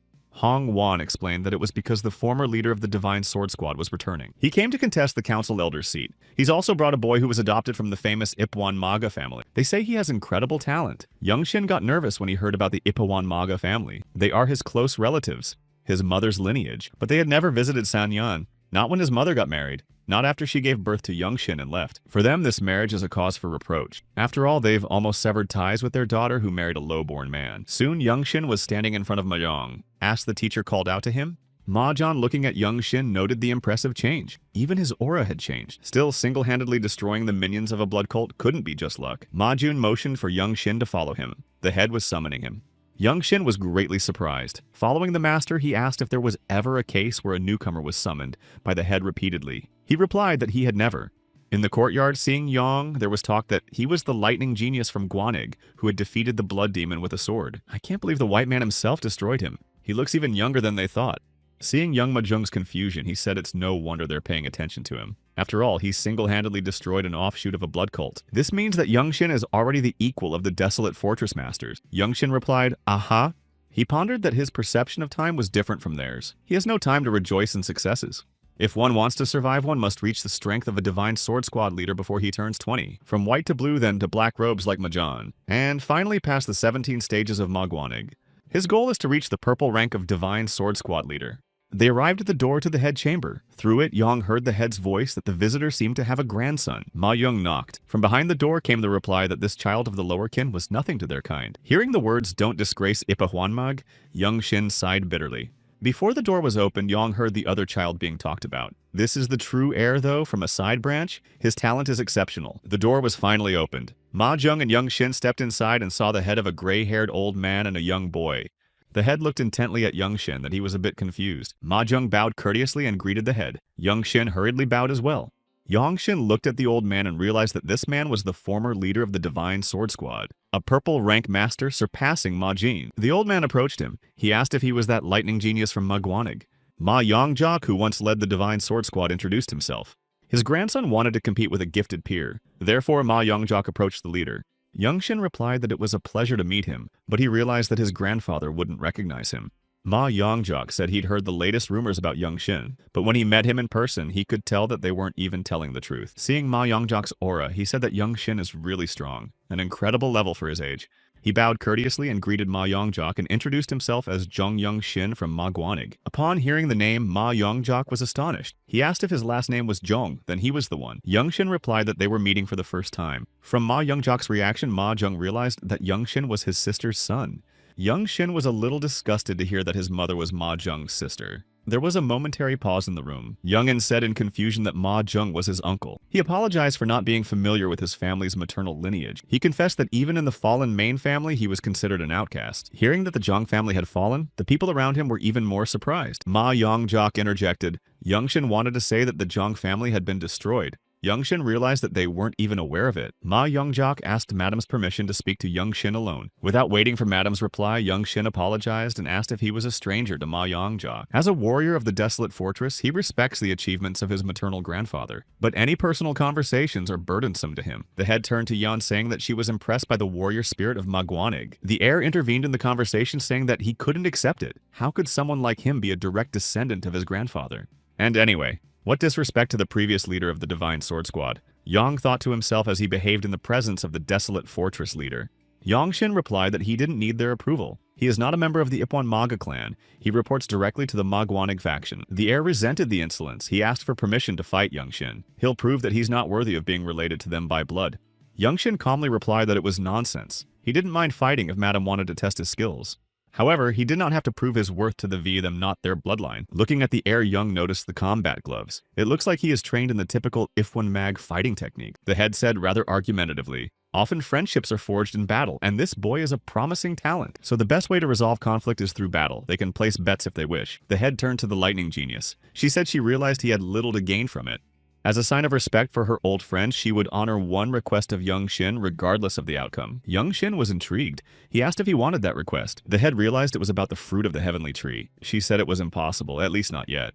Even if her late friend personally asked for it, the answer would be the same. The merit of the Divine Sword Squad leader cannot be compensated in any other way. However, the leader could teach Yang Shin one of her signature techniques. Yang thought about a combat technique. The leader of the desolate fortress, called the Best Under the Sky, offers to train him. Looking at the air, Yang realized he was more interested in fighting techniques than defending the honor of his ancestors. Did his mother's family really choose such a person? After thinking for a while, Yang Shin still agreed to duel with the heir to the Ipawan Mag. The head led the boys to the courtyard. She said that no one would disturb them here. Watching his opponent put on his gloves and prepare for the fight, Yang thought that at the moment he was enough to belong to Maguanig. Therefore, he was not interested in the connection to his mother's clan and the If1 Maga clan. Seeing that his opponent was ready to fight, Yang Shin suggested that he attack first. The heir gathered all his energy into a fist and attacked Yang Shin, but he was able to deflect the blow. Yang thought that the opponent had taken some rare pill. His energy was far superior. Yang Shin used the time play technique. It helped him avoid his opponent's attacks. Yang was amazed at how real heirloom martial arts looked like. Despite seeming soft, these were sophisticated techniques of the noble school. The opponent asked why Yang Shin doesn't pull out his sword. He replied that it was because of their techniques. The heir got even more angry. Yang Shin realized that he would put even more energy into the strike. Then he used the Myung clan's movement technique to retreat from the point of attack. Everyone was amazed by what they saw. Yang Shin said he had come up with something to counter the If1 Mag Kallen's technique. He explained that 10 moves would be enough. The opponent didn't know what to say. Ma Yongshin said he was going to win in 10 moves. Even if he is a genius, it is impossible. Ma Yong replied that's not what he meant. He doesn't mean that it's over in 10 moves. He means he'll create a technique in 10 moves. A new fighting technique. The opponent replied that if Yan says 10 moves, he'll give it his best. He'll show the Hap Hua fist technique. Youngshin noticed that the opponent didn't give in to anger. Instead, he's completely focused. You can feel waves of energy emanating from him. There was no way that the purple master who once ruled the world was training him frivolously. Yang said, although his opponent mentioned the fist technique, he didn't mind if palm techniques were used. There's no need to list his techniques. The goal is to give his best. He has a lot to show. Ma Yongjak's successor used Chuk Majen's punch. He was met with a counterpunch from Young Shin. He thought this guy has a lot of strength. Ma Jong noted that the lightning genius hadn't lost any skill during the journey. It had even gotten better. Now, Young Shin went on the attack and used a double Chuk Majen and managed to break through the defense. Ma Jong couldn't believe his eyes. Could it be that Yan was inspired by the Hap Hua fist technique he had just seen? The opponent couldn't believe it. Young Shin was getting stronger with each punch. Young Shin was telling his opponent to show him more. He can do it. He yelled for Young Shin not to provoke him. Now, Young Shin went on the attack with a triple Chukuma Gen. The opponent responded with a palm technique. Yang thought this would really be interesting. The opponent shouted that Young Shin was a redneck. He responded with a quadruple Chukuma Gen. The heir couldn't withstand such an onslaught. He crouched down on one knee, wounded. There was silence for a second. Mahjong noted the longer the combination, the stronger the power of the fist became. Grandfather thought that was amazing. To create a new martial art in such a short period of time. Young Shin, analyzing what had happened, thought that he had finally created a worthy martial art. The silence was interrupted by the head. She said that she had witnessed an amazing sight, to see a martial art being created. Young Shin apologized. He said he hoped he hadn't disappointed Madam. She said not at all. The head asked if Young Shin had already decided what he would call this fist technique. He replied that he had named it Undying Radiance. The head commented it is a fighting style that endlessly emits radiance. It's an appropriate name for it. Mahjong said that Yan has done a great job. He congratulated Shin for creating an outstanding battle drill. Young Shin looked at his hands and replied that he had laid the foundation so far. This technique is yet to be refined. For now, he is using it in Maguanig style. Mahjong said even if so few among the white rank can withstand such a blow. He tries not to be surprised, but the speed of Young Shin's progress leaves him no chance. Young Shin replied that he needs to become even faster. Ma Yongjok approached Young Shin and asked him how he could earn his forgiveness. Everyone was very surprised. The retired leader of the desolate fortress Divine Sword Squad. He is considered a heavenly deity who has power over people's lives, and such a person bows his head at Young Shin. He apologized. He said it was a burdensome gesture on his part. You can't undo the mistakes of the past like that. For him, his maternal relatives are no different from outsiders. Maguanig's family is now Young Ma's family. Ma Yongjok replied because ties can always be built anew. Yan replied that he's too busy with his training.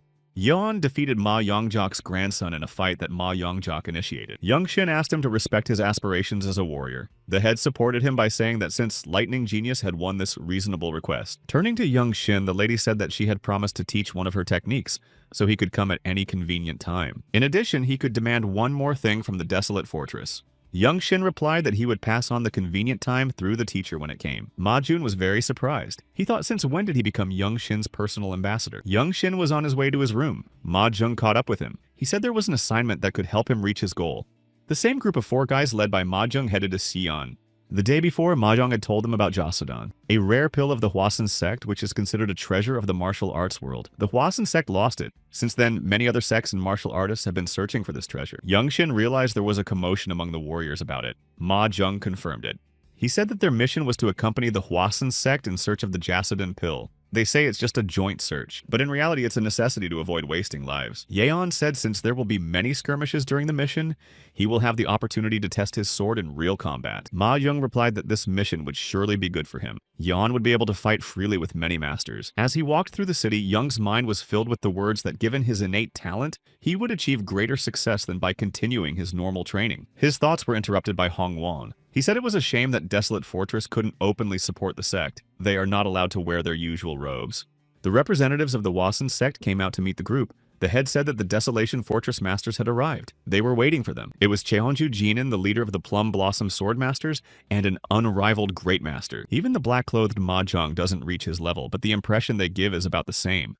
Cheonju Jining recognized Sword Yilian and Blue-Eyed Demon. Cheon Myung said there was no point in exchanging pleasantries.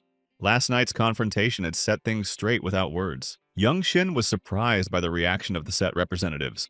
Cheonju Jinin said Desolate Fortress's attitude left a lot to be desired. Even a completely green disciple was taken on a mission. Young Shin realized that he was the one who was mistaken for a disciple of Desolate Fortress, even though he wasn't wearing the official white robes. Ma Jung wanted to reply, but Cheonju Jinin said he believed that even a disciple of the Desolate Fortress was not easy. He suggested that their disciples exchange blows. They could have some fun on the way. Ma Jung realized he wanted to test Yang, since it's not appropriate for the faction leaders to fight on a joint mission. Cheonju Jinin decided to take revenge through the youth who will determine future relationships. One of the students of the Hwasun sect said the teacher decided to put him on the spot again. He asked if 5 seconds was enough. Cheonju Jinin said it's a demonstration fight. You have to fight with all your might. The arrogant student snorted as if Yeon could show him something. He had heard that Maguanig was based on sensory perception in combat. Young Shin was curious about what the Hwasun sect's martial teachings were. The opponent asked Young Shin if he thought 5 seconds would be enough. He pretended to ask if he had offended Yeon. He apologized because he didn't mean to humiliate him. He said it was just something he did in the morning training, and he didn't even realize what he said. Yu Hyun from the Hwasun sect introduced himself. Hong Won was surprised. He had heard about Yu Hyun, the hidden dragon. He was said to be an outstanding disciple of the Hwasun sect leader. Bai said he was dubbed the hope of the next generation of the sect. Rumor has it that he's already begun to master the divine art of purple mist. Hong Won was worried. They want to put such a monster against their Young Shin. Jong Young Shin introduced himself. He put away all the unnecessary things and started kneading his hands. The next second, Yu Hyun attacked with Myung Fei. Yan noted that it's a palm falling petal technique. It's quite varied. In response, Yongshin used the Undying Radiance First Spiral technique. The opponent wondered what kind of power this was. Meanwhile, Yongshin had already used the second technique of the wall. Yu Hyun repelled the attacks with the palm technique of falling petals. This was enough to inspire Yongshin to use the third non-fading radiance technique. Yongshin asked for Yu Hyun to last longer. He needed at least 10 strokes. Everyone watched with bated breath as the fight progressed. And then, Yongshin launched an attack like a spiral fire explosion. Yu Hyun was unable to fend off the attack and fell to the ground. Yongshin analyzed his movements and thought that this attack was a third attack, calling her Undying Radiance the third move palm bud. The people of the Hwasun sect were shocked. They were talking about what it was. In 3 attacks. How could a talent from their sect lose? Who is that boy? Cheonju Jinin frowned. He didn't expect such a thing. He ordered the boy Yu Hyun to be brought up. Cheonju Jinin said, "It seems the Desolate Fortress has raised a dragon. Their grip on the martial arts world is getting tighter." Ma Jung asked him not to exaggerate. Desolate Fortress still won't touch the innocent. Cheonju Jining said that this is an invariable excuse. Turning to the guy, he asked him if his name was Jong Young Shin. He confirmed it. Cheonju Jinin said that Young Shin demonstrated an outstanding martial art. Looking at Yu Hyun, he hoped that it would motivate even the lazy. If the day came when circumstances forced him to leave Desolate Fortress, Hwasun would receive him as an honored guest. Ma Jung resented Cheonju Jinin for crossing the line. The one admitted that his greed had clouded his judgment. It was unworthy behavior. Cheonju Jinin said simply that when someone with such a shining talent appeared in front of him, he couldn't help himself. Yang himself was pondering at this time. He is a lightning genius, that's a heavy burden. He used almost all the energy he had for the last move. The unblinking radiance expends maximum power on every movement. His internal energy input is too great. For now, it's better to rely on the sword in real combat. After checking into the hotel, the guys talked. Cheon Myung said that Young needs to open his Jundong Meridian as soon as possible. If there wasn't enough internal energy, it would at least increase his stamina. Youngshin was surprised to hear about the Meridian. Bai realized he didn't seem to know what he was talking about. She explained that even the Shandong Meridian, which is responsible for the spiritual energy in the head, doesn't provide such an advantage. It will strengthen the internal energy. That means it'll also increase efficiency. I've heard legends of masters who fight tirelessly for 7 days and nights. They all trained the Jongdan Meridian. The flow of their internal energy became steady, allowing them to repeatedly use powerful techniques. Even after the most powerful release, the flow of energy would not be interrupted. Youngshin asked Cheon if this was the reason why he was able to withstand against Namgung Chilgom. Yeon asked this meridian how to open it. Bai said if you train the Sidan Meridian for a long time, it will open on its own. You just need to concentrate the circulation of energy in the upper body. Youngshin asked his older sister if there was a faster way. Bai was touched to hear that she was a big sister to him. Later, sitting in the dining room, the boys listened to Ma John tell them that Tugi was the culprit, the infamous thief of the northern Yangtze region. It was the same person who stole the secret martial arts scroll. Hong Wan was surprised and asked if they had stolen the martial arts scroll. Bai answered him that it just so happened. Ma Jung replied that from now on they should eradicate all sect signs in Shanxi that are related to Tugui. Hong Wan clarified, what about the Huashan sect? John replied that while they are making a fuss, they will try to get information from within the sects. Youngshin wondered if they should destroy the signs of the martial sects. Cheon replied that he doesn't seem to know the secrets of robbery well. He explained that these people are organizing fundraisers for protection, without even thinking of getting the approval of the imperial family. From the point of view of the empire, the difference between righteous sects and brigands is simple. The peasants donate to the former voluntarily, the latter rob by threatening. Ma John said they are parasites destroying the country. Even if you wipe them out, new groups will emerge. That's why they often turn a blind eye. But you don't need grounds to deal with them. The boys asked how many sects they were targeting. Ma Jung said 5 at first. He'll take 2. Youngshin asked if he can go alone. Ma Jung asked if he's so eager to be famous, but it's too risky. Youngshin confidently said he could handle it. And Jung replied that fighting alone against a sect is a whole different level. There are too many variables to take into account when he's attacked by the whole group. It's not like a one-on-one duel. Youngshin insisted that he needed that kind of experience. Ma Jung agreed. He said that here and now the tasks would be divided up. He assigned the Lightning Genius to target the Tanlin sect in Yanasian County. As far as Ma John knows, they're real scum who don't even bother kidnapping women. Youngshin asked what the mission was. Ma Jung said to completely destroy the sect. He needs to destroy them completely and come back here. The man who was escorting Yang asked if he was really going alone. He said to reconsider. The Tanlin sect are not simple people. They're trained in martial arts. Even one of them can paralyze traffic on the streets of Yanhei. Youngshin asked to know more about the Tanlin sect. The guide said that they settled in Yanhei 3 years ago, taking over the streets. They kidnap women by the dozens and make slaves out of them. Their crimes have long been publicized, but it seems they've bribed a local official. Yan asked about their fighting style. The man replied he'd heard they used different weapons. He had seen them fight from afar a couple times. They wield swords, spears, and oddly curved blades. So fast it's hard to follow with your eyes. With one sword stroke, they can decapitate 2 people at once. Yang realized that this was a haphazard way of fighting from one experience. Youngshin asked how many prisoners they had, and what the local government was doing. The magistrate was in league with the Tanlin sect, so there was no one to help. The guide led Youngshin to Yani County. They saw bandits tying up 5 women in the city streets. They were laughing. Youngshin exclaimed that they had earned their reputation. He clarified that they were acting with the permission of the magistrate. He asked if those tied-up people were really criminals. One of the bandits threw a blade at Youngshin. He intercepted it and aimed Maguanig's swift blade at the enemy, hitting him in the head. One of the bandits said that he was not an ordinary man, asked where he learned his martial arts. His dagger stance was strange. He's definitely trained properly. The other thug pulled out his sword and said that Young was fast like that, whose martial art was that he had just demonstrated. Youngshin, revealing his sword, replied that it was just 7 random techniques.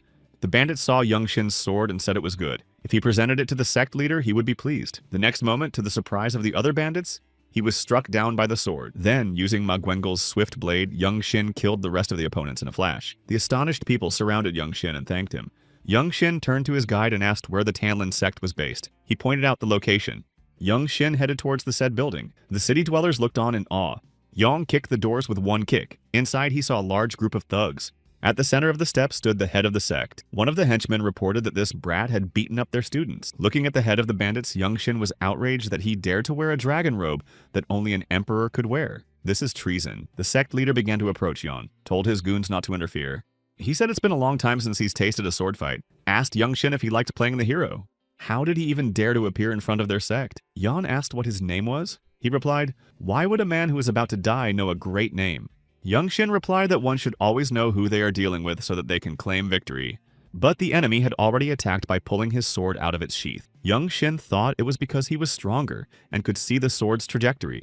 Young Shin easily deflected his opponent's strike. He didn't realize what kind of power it was. Then the sect leader sent his thugs to attack. They attacked one by one, but Young Shin killed them all with one precise move. Young Shin was amazed that he could see them all now. The energy flow coming from the sect leader, the trajectories of the bandits, their attacks, their evasions, and overcomes all obstacles with ease. After killing almost all of the bandits, Young Shin was already moving towards the sect leader. He was terrified and didn't realize what it was. Young Shin knew that in a battle with a group, he just needed to assert his superiority. Now he imagined that the hand clutching the sword was a fist. He applied a form of stealing division. In a moment, the enemy who had no time to react was already defeated by Young Shin. Young Shin said that today he would destroy the Tanlin sect's signboard. The remaining bandits began to shout what it was. They called him crazy. They shouted for the Bloodmaster. Young asked if they were talking about a blood demon with a sword. The Blood Flame sect is behind their deeds. He grabbed one bandit. He said that the sword demon was sleeping in the annex. Young Shin realized if it was really a bloody sword demon, he couldn't help but feel a fight of this magnitude. Indeed, an enemy sword was already flying at Young Shin. He easily repelled it, and then a warrior landed next to the sword. He said what a skillful kid. The enemy didn't expect him to be able to fend it off. Young Shin saw a dark, powerful energy coming from the enemy. He really was a blood demon with a sword. Young Shin remembered the conversation with Ma John when he asked for blue robes. Ma replied that when he chopped up 5 blood demons, then they would talk. Then maybe he would be recognized as a blue warrior despite being so young. Looking at the enemy, Young Shin said he was lucky. Now there are only 3 of them left. The enemy didn't understand and asked what he meant, but Young Shin didn't answer and rushed forward to attack. He thought he had to finish quickly. In front of him is the center of the Tanlin sect. The longer the battle lasts, the lower his chances of winning. The enemy raised his hand to destroy Young Shin, but Young Shin was able to use the Undying Radiant Spiral technique. Young Shin said that he wouldn't let him have the last word and swung his sword at him. The remaining bandits were in a panic. They shouted that it was all over. Young Shin ordered them not to move. A short while later, the townspeople bowed courteously to Young Shin and thanked him for avenging their wrong. Young Shin's escort wept and thanked him. He said that now their unfortunate women could rest in peace. Young Shin asked Xian was supposed to be under the protection of the Zhongnan sect. How did they allow this to happen? The guide explained simply Zhongnan was now actively fighting against the Sword Tyrant sect. Young Shin heard about the battles against the Sword Tyrant sect and remembered his blood enemy. The guide explained that all the Zhongnan warriors patrolling in this area had to return to their mountains. As he set off, Yang thought it was clear that since the Sword Tyrant sect was the enemy, Zhongnan was obliged to mobilize all available forces. He realized that destroying a couple of blood demons would not change the situation in any way.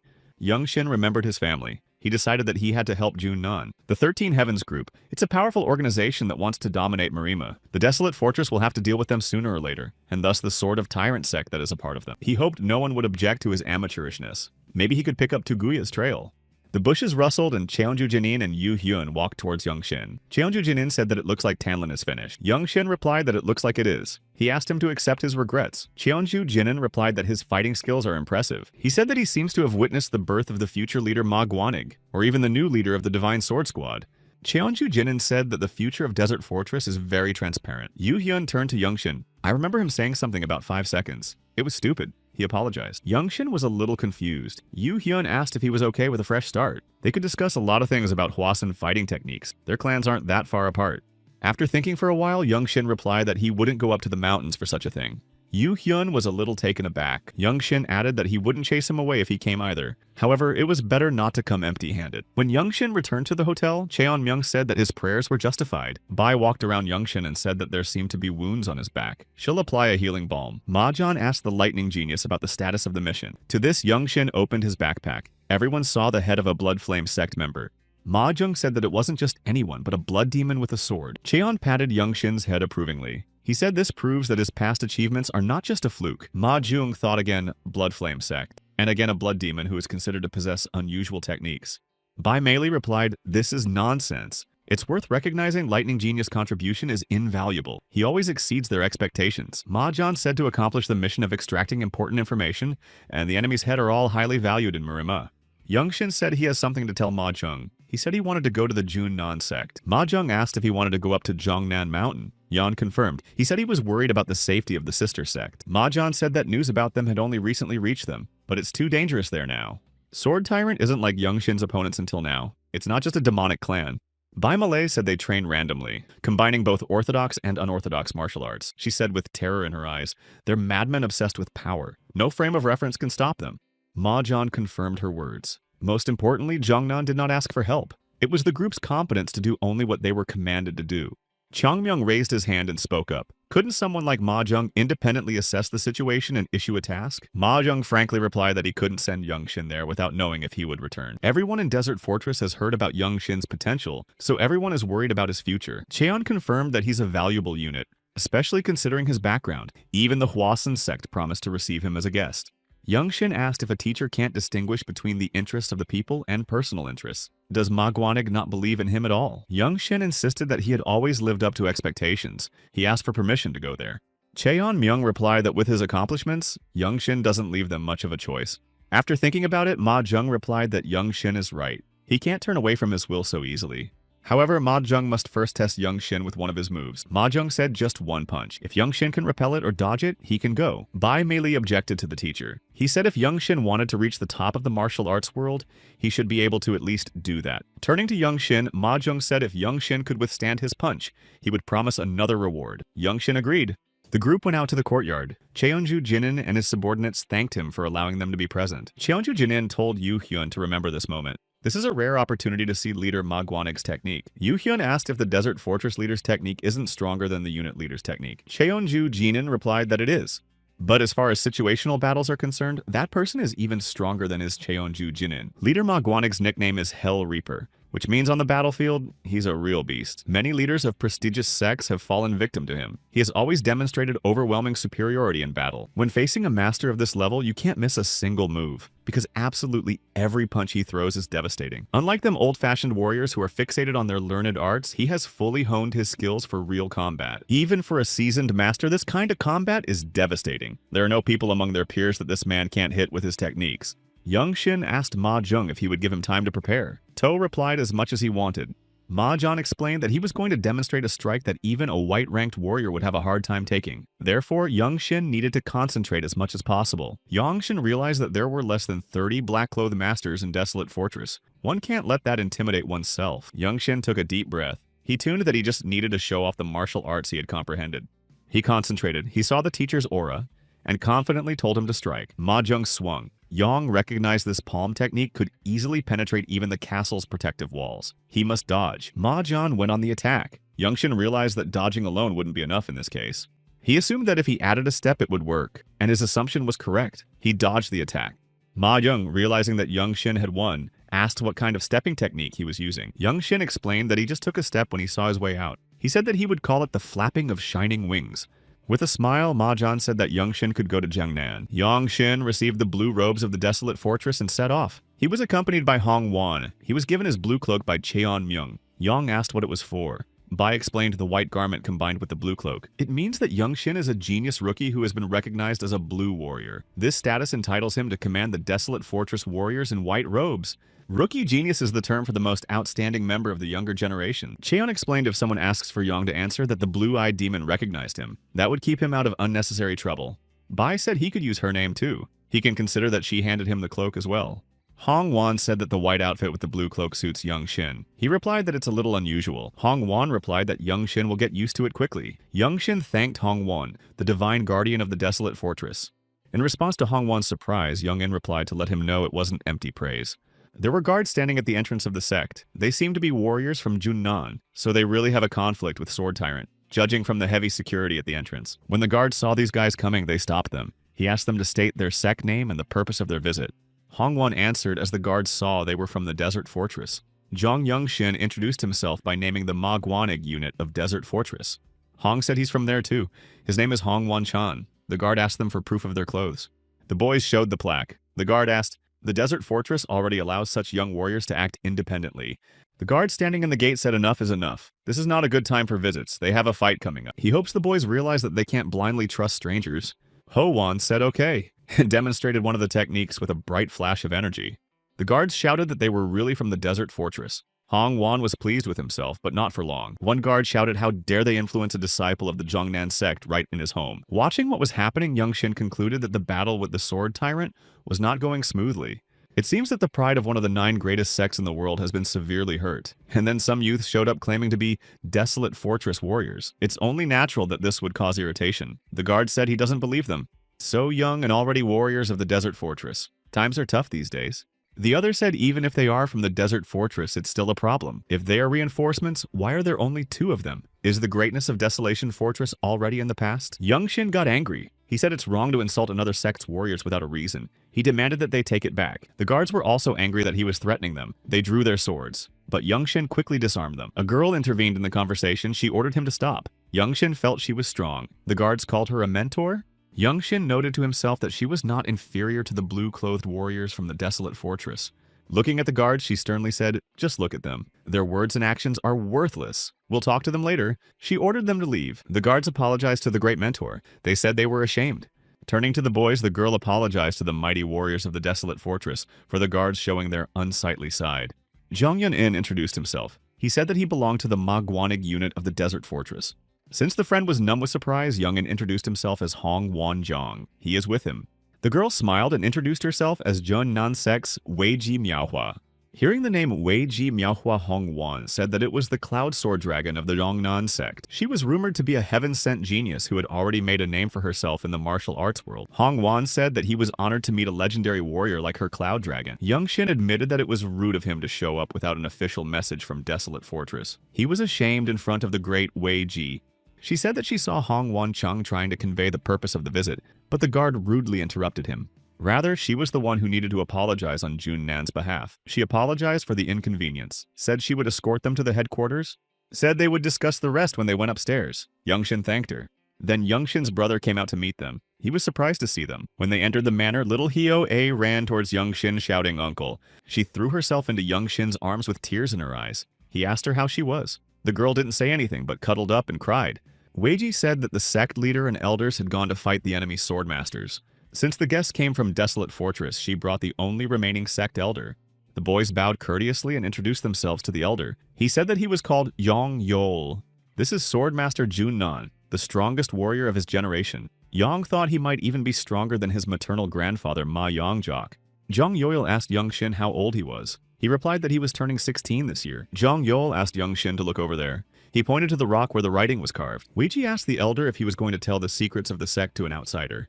Passing on the 9 Yang style is a long-time dream of their sect. Jong Yo-il replied, except that his founder was never a member of the sect. He said that one of the founders, Jun Nan, befriended him and took him in, and in his later years he had already carved the secrets on Mount Jungnan by himself. However, the 9 Yang style could not be considered a martial art of their sect. Jong Yol said that his time is running out. If he saw his benefactor's sword once last, he could leave without regrets.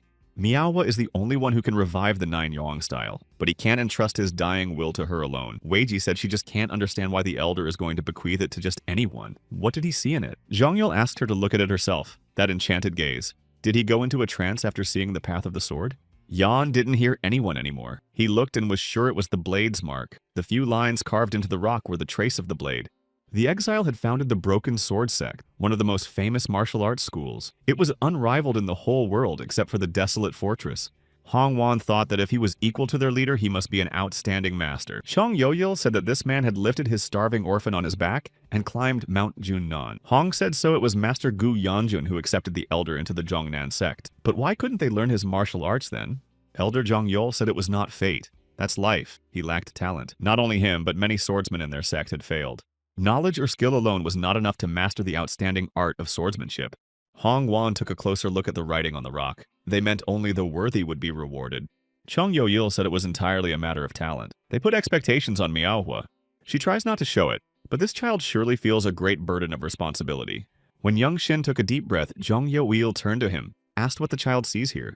Young Shin drew his sword. Weiji Miaohua said in surprise. He wanted to show what he saw. But then there was a rumbling sound. Weiji said it was the sword of the tyrant. Ho Wan asked if she meant to say they were attacked. Elder Zhang Yul said the guests should wait here. Weiji said to take care of Hyo Ah. Young Shin said it looks like this isn't the first attack. Asked his brother if these two always fight for them. The brother said who knows who attacked them. There are times when the enemy can only be hit by maters. That's where they go. Yang realized Jiangnan is in big trouble since the elder has to defend the abode. Hong said as soon as they arrived there was trouble. Yang said it's time to intervene. Hong said even if they think it's impossible, the local warriors will lay down their bones but will defend their pride of being the strongest. They saw with their own eyes if not for Wei Ji, things could have ended badly that time. Yang said it didn't look like they had time to relax. A voice came from nearby and asked them not to speak rashly about their warriors. Yan turned around and saw the warrior who was at the gate. Yang Xin said that Hong didn't say a single disrespectful word about them. The other said words can be interpreted in different ways. Don't they realize that Desolate Fortress is not welcomed with open arms everywhere? Yang Xin thought that it was true that Desert Fortress had many envious people. Hong Wan asked the warriors if their masters had not come down to fight. They seemed to be short-handed. One of the warriors got angry when he heard they were short-handed, shouted at them not to insult their sect, and then they saw that strangers had entered the manor. They broke through Jun Nan's guards. It was the sword of the tyrant Young. Nan wondered how long they'd been at it to get here. Among the enemies, he commanded them to destroy the cubs. This is the main legacy of the local swordsmen. The guards who were arguing with the boys rushed to their defense, shouting for them not to dare. The head of the bandits came closer and asked the Desolate Fortress cubs what they were doing here. Did their sect decide to intervene because they were bored out of their minds? Yang Xin realized that this group of enemies were taking advantage of the turmoil of the battle to sneak in and destroy the little ones like Hyo A. Yang Xin told Hong Wan to help. He said he'd cover for them. So Yang Xin went to attack the enemy leader. Hong Wan helped the guards fight off the attackers. Yang Xin evaded the enemy's attack by using a flap of his glowing wings to destroy the leader. To the surprise of his men, the enemy shouted that he couldn't be defeated by a puppy. The boys ended up helping the guards defeat the attackers. Warrior Jiangnan said that they should admit that they overreacted. They apologized for their rudeness. Elder Zhang Yol and Wei Ji came back. Elder said that Jun Nan owes the guys a favor. Yang Xin hugged Hyo A and said he was only protecting his sister. He is the hope of their sect. He will follow the path of Manhwa. Zhang Yol replied that Yang Xin was still a great favor to their sect. He replied that if the elder really felt that way, he would be honored. Yang Xin apologized and asked for permission to train with them. He said that he wasn't ready to leave yet. What he felt at the sight of the mountain won't let him go. Zhang Yoyol said it looked like he really had an epiphany. Yang Xin reflected that through the encounter with Tyrant's swordsman, he had realized a lot of things. He started practicing. His movements amazed everyone. After a few moves, he realized that the QE was not flowing as he intended. He informed the audience that he had yet to realize the legacy of this master swordsman. This trace clearly carries his mastery, calling for a broadening of perception. Zhang Yol explained that the trail of the martial artist who founded his sect is imbued with his special spiritual energy. It is beyond the boundaries of the martial arts they are accustomed to. Zhang Yol is sure that Yan is like him, if he can even touch his light. That must be the essence and purpose of Yang Xin. He asked the elders, said this master had lived in Jiangnan for his last years. Yang Xin assumed that his style was intertwined with the skill of that sect. Jiangnan's style is too expressive for him, but he thought that mastering it would be useful. Wei Ji asked if Master Chung could explain what he meant. Yang said recovering the Gu clan's sword technique is entirely her burden mistress Cloud Dragon. However, he might be able to help a little. Wei Ji was surprised that he would help her learn the lost sword technique. Yang Xin asked to give him another moment. His training wasn't finished. He approached the rock again. When he saw those chips on the cliff, he experienced a strange sensation. It was as if the sky and the earth had turned upside down and merged into a single line, and then it hit him. Is it enough to be stronger than your opponent? He now understood why Tai Chi and Plum Blossom techniques were considered the highest arts of the martial world. Sublime techniques are different from ordinary swordsmanship. They're not just meant to swing a sword beautifully, but to embody philosophy. Fusing with the flow of Qi, they create a harmony never seen before. Until now, he did not understand what the true art of swordsmanship was. Everyone looked at Yang Xin's movements like they were mesmerized. Elder Zhang Yoil cried as he recognized him as a master swordsman. Hong Wan asked Yang Xin if he had already thought of a name for the technique. To replied that he would call it Shimmering Light. Like the luminaries that fill this world that will never fade away, his life will be just as flickering. Late at night, sitting in his room, Yang Xin reflected that he had gotten a lot out of this place, saving his niece and creating his own sword technique. The reflection was interrupted by Hong. He sat with a cup in his hands and said that he would like to bring this golden tea with him. After sipping from the cup, he said that thanks to Yang Xin, the Jiangnan sect would grant him such a favor. The guys heard someone's voice from outside. The outline of a person appeared at the door. Wei Ji walked through the door. She said that she wanted to hear what Yan didn't tell last time. Yang Xin interjected she was referring to the sword marks of the great master. They went out to the balcony. Mrs. Wei informed that she didn't want to speak in front of the students, but she really wants to get rid of the swordmaster's shadow. Her spirit tells her to follow her own path, choosing all available techniques, and one day become a great master. Yang Xin looked at Wei Ji carefully and said that he was willing to help. Wei Ji looked at Yang and wondered if he had an epiphany. She thought Yan would share. I guess she didn't ask nicely enough. Then Wei Ji folded her arms on her chest in a courteous gesture and said that she was asking him to teach the art of Master Gu by example. She vowed to honor Yang Xin for the rest of her life. He remained silent. Wei Ji asked if he could.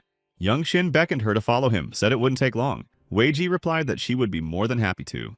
While taking a walk before going to bed, Zhang Yul saw the young people go somewhere and was very surprised. Young Shin led Wei Ji to a rock with writing on it. He explained that he would show the concept first. Wei was surprised to hear about the concept. Young said if she could recreate it, the technique would be exactly the same. And then it was up to the talent of the Cloud Dragon Sword. Wei was amazed that he understood the concept completely and not in general terms. Did such a talent really exist in the world? Young Shin couldn't understand why this girl was looking at him like that. He thought he should keep it simple. He took the sword and said that he would show the idea component, and how Wei Ji would complete the technique was up to her. Young Shin thought it shouldn't be difficult. After all, it would be easier to follow the beaten path than to follow the sword's footsteps and rethink each step. Young Shin commanded the class to begin. Wei Ji listened attentively. The next day, the elder wanted to talk to Yang. Chong Yo-Yul explained, hearing that he had comprehended the secret of the technique. Wei Ji's confusion enveloped him. Young Shin was a little confused to hear that he had caused Wei Ji's confusion. The elder explained that simply put, she was shocked by his abilities. After all, she was considered the best among her peers with no equal. Everyone around her called her a celestial martial arts master. Yang Shin was surprised that Wei Ji's talent was known throughout the entire Celestial Empire. It was the first time Wei Ji felt insignificant when she saw a true master. After thinking for a while, Yang Shin said that it was pointless. The great sword dragon is far superior to him. Zhang Yoyil said what a fatal mistake Heaven had made. Instead of being proud of his outstanding talent, he modestly makes excuses for his shortcomings. Young Shin said that the elder is exaggerating. Just then, Wei Ji called out to them. Zhang Yol was glad Wei came. He said he knew she would recover quickly. Young Shin greeted the great cloud dragon. Wei Ji asked Mr. Chong since he had mastered the secret techniques, and if he could demonstrate his skills. He agreed to do so. Wei Ji asked if they could learn the art of Gu together. By practicing like this, they would be able to repair each other's gaps and achieve success faster. To everyone's surprise, Young Shin apologized. He said he didn't even have time to refine his own sword techniques right now. However, since their techniques share the same concept, Wei Ji could learn something from watching him. Young Shin promised to call her out when he was practicing shimmering lights. Wei Ji asked if he would allow her to watch the training. Yan replied that Wei could improve her technique by practicing his moves. Wei Ji was amazed that Yang Shin allowed her to watch the shimmering lights. She said that she wasn't the great one, but he was Mr. Zhong. The elder said that magnanimity must have limits. He had already reached a level capable of eclipsing the entire Celestial Empire. Young Shin remembered the conversation with his team. He had been told that it was not allowed to observe someone else's martial arts training. Ma Jung had completely forgotten about it because in Maguanig, they openly discuss martial arts techniques. Cheon Myung confirmed what Ma Jung said. He added that they could get killed for doing that. Yan replied that Ma Jung calmly shows them techniques to teach them, isn't he? And they all train together so they can't help but see everything. Bai said it's different. He needs to realize that full combat training should never be shown. Watching someone else's martial arts training is an unspoken taboo of the Murim. And now in the mountains of the Zhongnan sect, it seems like he was misunderstood because of this. But still, Yangshin and Wei Ji's training together has begun. The palm bud technique, where the internal energy flows in shimmering light, is completely different from the unfading radiance technique. Unlike the bud where each strike is clearly separated from the other, there is a continuous flow in flickering luminosity. The sword is wielded without the slightest hitch, and the blade feels like an extension of the body. This unity is only possible because he created this technique personally. He gave birth to the flickering light. Wei Ji reflected that she had been trying to recreate the Gu clan's technique for quite some time. Therefore, Mr. Chong's attempts had originally seemed crude to her. However, in terms of skill, he instantly surpassed her. The two boys began to learn the technique at the same time, but their successes were completely different. The difference in speed was enormous. He absorbs everything lightning fast. She's not Wei Ji's dragon at all. After a while, Yangshin met Yo Il-shin, the elder of the Zhongnan sect, again. Yo Il-shin thought it was fate that they met again. The boy she met on the day of the massacre at the Zhon Manor had grown into a true warrior. Sitting next to the elder was Heavenly Sword Master Gu Yangshin, the head of the Zhongnan sect, the son of Elder Yo Il-shin. Gu Yangshin said that he had heard rumors that the warrior Maguanig had learned the legacy of his late father and shared the secret techniques with Manhwa. He had also saved the young disciples of the Zhongnan sect. He did them a great favor. He asked Young Shin to tell him what he wanted as a reward. Young Shin asked for permission to help fight against the Sword Tyrant sect. While Yan was talking, Wei Ji was practicing. Elder Zhong Yul was watching. Noting that her concentration was broken, Wei Ji apologized, said she was just distracting the elder unnecessarily. He asked if it was because of Young Shin. Wei Ji said it's not about him, it's about her. She thought it's not like that. Young Shin's sword is recognized by everyone. What she had honed her whole life was meaningless. Wei asked this young man's flickering lights are just as good as Gu's original technique, aren't they? Zhong Yoyil replied that it was. She realized that it wasn't just a beginner skill. Even though they were practicing together, it was as if he was immediately a few steps ahead. The very fact that someone was able to create a new martial art was incredible, but he mastered it without learning the original technique and surpassed it is shocking. Jong Yeol confirmed that this young man immediately achieved what she had been striving for so long. He is definitely a great master whose skills are disproportionate to his age. However, it's obvious that he will quickly master the martial art he created. Everything in this world is best suited for the creator. It seems that he really does have exceptional talent. Weiji said that she would never be able to keep up with him. To live in the same era as such a master?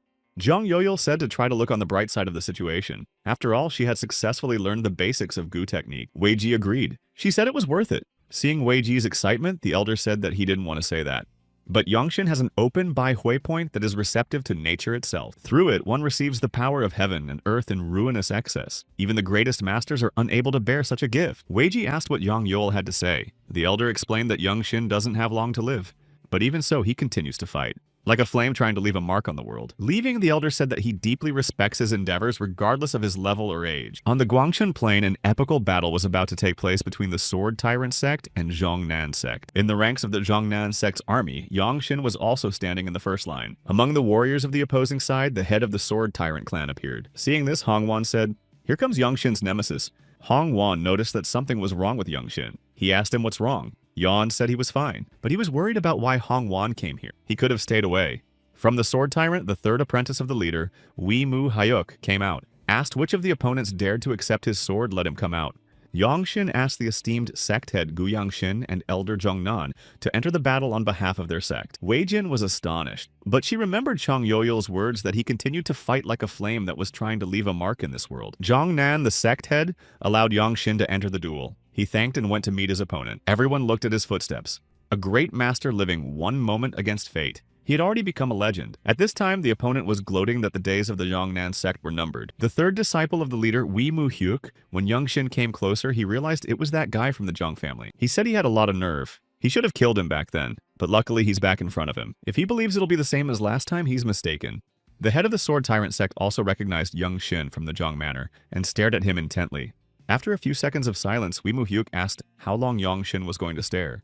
The enemy rushed to attack. Yongshin repelled the blow. A famous person once said that the swing of a blade can be used to judge the enemy's abilities. Now that he had mastered the art of swordsmanship, he understood how it felt. In the next instant, Yongshin used his shimmering light technique. The opponent was thrown a few meters away, but he managed to hold on. But after a moment, everyone saw the enemy collapse to the ground. Yongshin put his sword back into its scabbard and pointed at the head of the Sword Tyrant clan and said that he had severed his arm. The army of the Zhongnan sect cheered. People were saying that his name was Lightning Genius. It's a fitting nickname. Gu Yanghank said that he had heard rumors about the shimmering lights, a truly mysterious and graceful swordsmanship, incredibly powerful. There was confusion on the opposing side. They said it couldn't be like this. Mu Hyuk didn't even have time to do anything. The sect leader of the Sword Tyrant sect ordered them all to be destroyed. The enemies furiously threw themselves into battle. The army of the Zhongnan sect also went into battle. Han Wan rushed forward with a shout to Yongshin as he remained between the two sects after the duel. A huge warrior ran at Yongshin and threatened him. Yongshin realized that he was not a match for him. He was dangerous. It seems to be a relative of Wei Mu Hyuk. Yongshin looked at him and said he hoped he would last longer than a few seconds. The enemy was about to attack, but then Elder Zhong Yoil came to Yongshin's defense. After defeating the enemy, Zhong Yoil looked back and said that he had learned a valuable lesson thanks to Yongshin. And then a terrible battle began. Yongshin thought for a moment. When you're fighting a group of enemies, you shouldn't go straight ahead.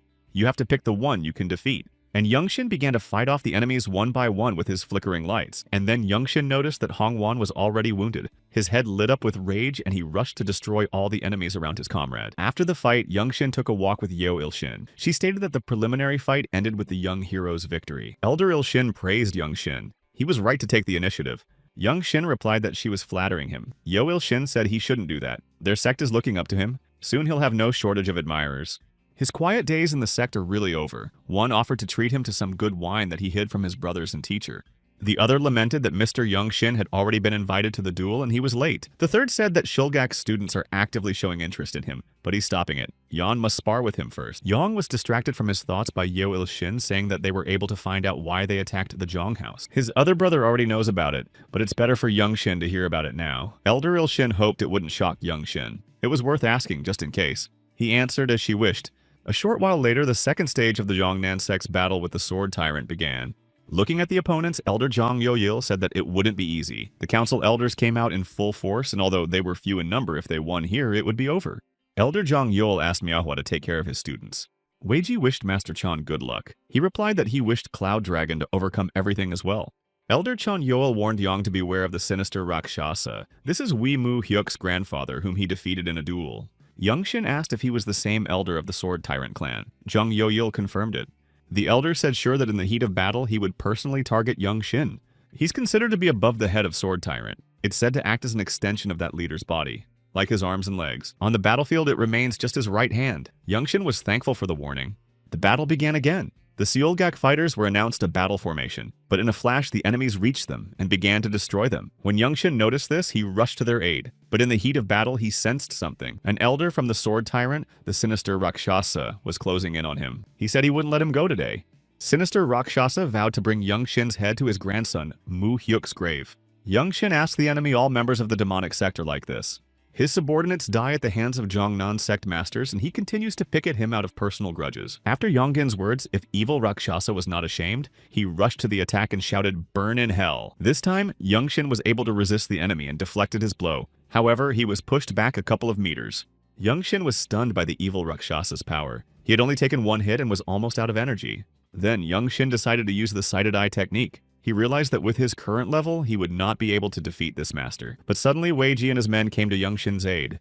Youngshin watched and memorized every move of the sinister Rakshasa, the way he held his sword, how his muscles work when he strikes, how he uses his leg strength and the slightest habits of his body, the length of steps, favorite moves. Youngshin needed to pick apart his opponent's entire technique down to the smallest detail. Suddenly, Youngshin saw that Weiji went for Dung Yujin. It was an attack at the cost of her own life. Manhwa received a heavy blow and was thrown to the ground, but she deprived sinister Rakshasa of her left arm. The enemy approached Weiji and, saying that her glory was not in vain, brought his sword over Manhwa's head. Youngshin couldn't let that happen. He went on the attack. The enemy said he was waiting for him, but now Youngshin felt this moment, this stance. He knew what the sinister Rakshasa's next strike would be. Youngshin was able to not only evade the fatal blow, but he was able to defeat his opponent with destruction to the amazement of those around him. While fighting with Heavenly Swordmaster Gu Youngshin, the head of the Sword Tyrant sect felt that his right hand was gone. Looking around, he saw what had happened. Youngshin stared at him and said that he had promised to cut off his right arm, and then Hongwan gathered air in his chest and shouted as loudly as possible that the desolate fortress warrior had won. The elder was defeated. The entire battlefield seemed to freeze. Both their warriors and opponents didn't understand how this could happen. The sinister Rakshasa had fallen at the hands of such a boy. Elder Yeo Ilshin was surprised. Did Yang receive orders to fight, but the enemy warlord had been defeated. This news energized Jongnan's warriors and put the opponents from Sword Tyrant into a stupor. Jongnan went in with such a vigor that the enemy would not be able to resist. One of the elders of the Sword Tyrant sect intervened in the leader's fight. He reported to the leader that the enemy warriors had become too spirited, asking him to make a decision about the future. The leader of the Sword Tyrant sect looked at Youngshin. What kind of fervor is he fighting with? Youngshin felt that gaze. This is a strong opponent that he dared not raise his eyes to before. Even now, his gaze is awe-inspiring, but these 4 years were not in vain. The Sword Tyrant leader hesitated for a few seconds, and still ordered his warriors to retreat. Later at the manor, Elder Ilshin and the sect leader handed Youngshin the insignia of recognized Master Jongnan. Jongnan's acolytes would always give him a warm welcome if he showed it to him. Heavenly Swordmaster Gu Youngshin said if Youngshin needed their blades, he should not hesitate to contact. Even if this matter goes against the policy of Desolate Fortress, Heavenly Swordmaster Gu Yangshin will help once. Youngshin gratefully accepted this, and asked now to tell why the Chong house was destroyed. The head and elder said that Youngshin deserved to know the truth. It all started because of the world tree. It's the divine tree that sustains the world. It contains the very laws of the universe. The lands of the Yang clan were fertile because the roots of the divine tree touched its streets. Elder Yeo. Il said Youngshin must have heard that the Desolate Fortress martial arts were sustained by its fruit. Youngshin asked why the Jiang clan was destroyed in the end. In response, he heard that this was the wish of the Sword Tyrant's sworn enemies of Desolate Fortress. They had enough reasons to destroy one weak house. Back then, Zhongnan received a letter from Desolate Fortress. It contained a request to protect the house. However, they had failed. Now Sinae had become a wasteland in their hands. Elder Yeo Ilshin said she was really ashamed in front of Youngshin Jongsan and Hyo Ah. It was time for the guys Youngshin and Hongwan to go back to their team. After stroking Hyo Ah's head, Youngshin said, if she becomes a swordswoman, she can enter the Desert Fortress. He wished he could grow up big. Weiji asked if they would meet again. Yan replied that if there were no tasks, he would ask to learn the dragon sword. Elder Zhong Youwil said it is always a pleasure to see streams of friendship flowing like the branches of the Yangtze River. It is indeed a joy for an old man who has passed his golden age. Young Shin replied that he thought the elder would live on for more than 1 century. He sincerely wished that young Shin would realize his dreams. After bowing respectfully and waving goodbye, the boys set off. When they stopped at an inn, they heard the rumor that the Hwasun sect was not averse to the help of the desolate fortress. One man said that these sects were already past their prime. Only those like Zhang Nan could boast of defeating the sword tyrant. The guy at the next table responded by saying he was a martial arts novice. The fool knows to keep his mouth shut if his head is important. The first one got up from his seat and asked him what he was wrong about. Where are the lauded achievements of these incomparable warriors, he asks. Another visitor added, saying that one of the blue swordsmen Maguanig recently lost an eye. The first one grinned at the blue swordsman of Desolation Fortress, said only talk and know how to talk. In the next instant, a blade stabbed into the table beside him. The boy was startled. Looking around, the visitor saw young Shin. He was very angry. He told him to repeat what he said.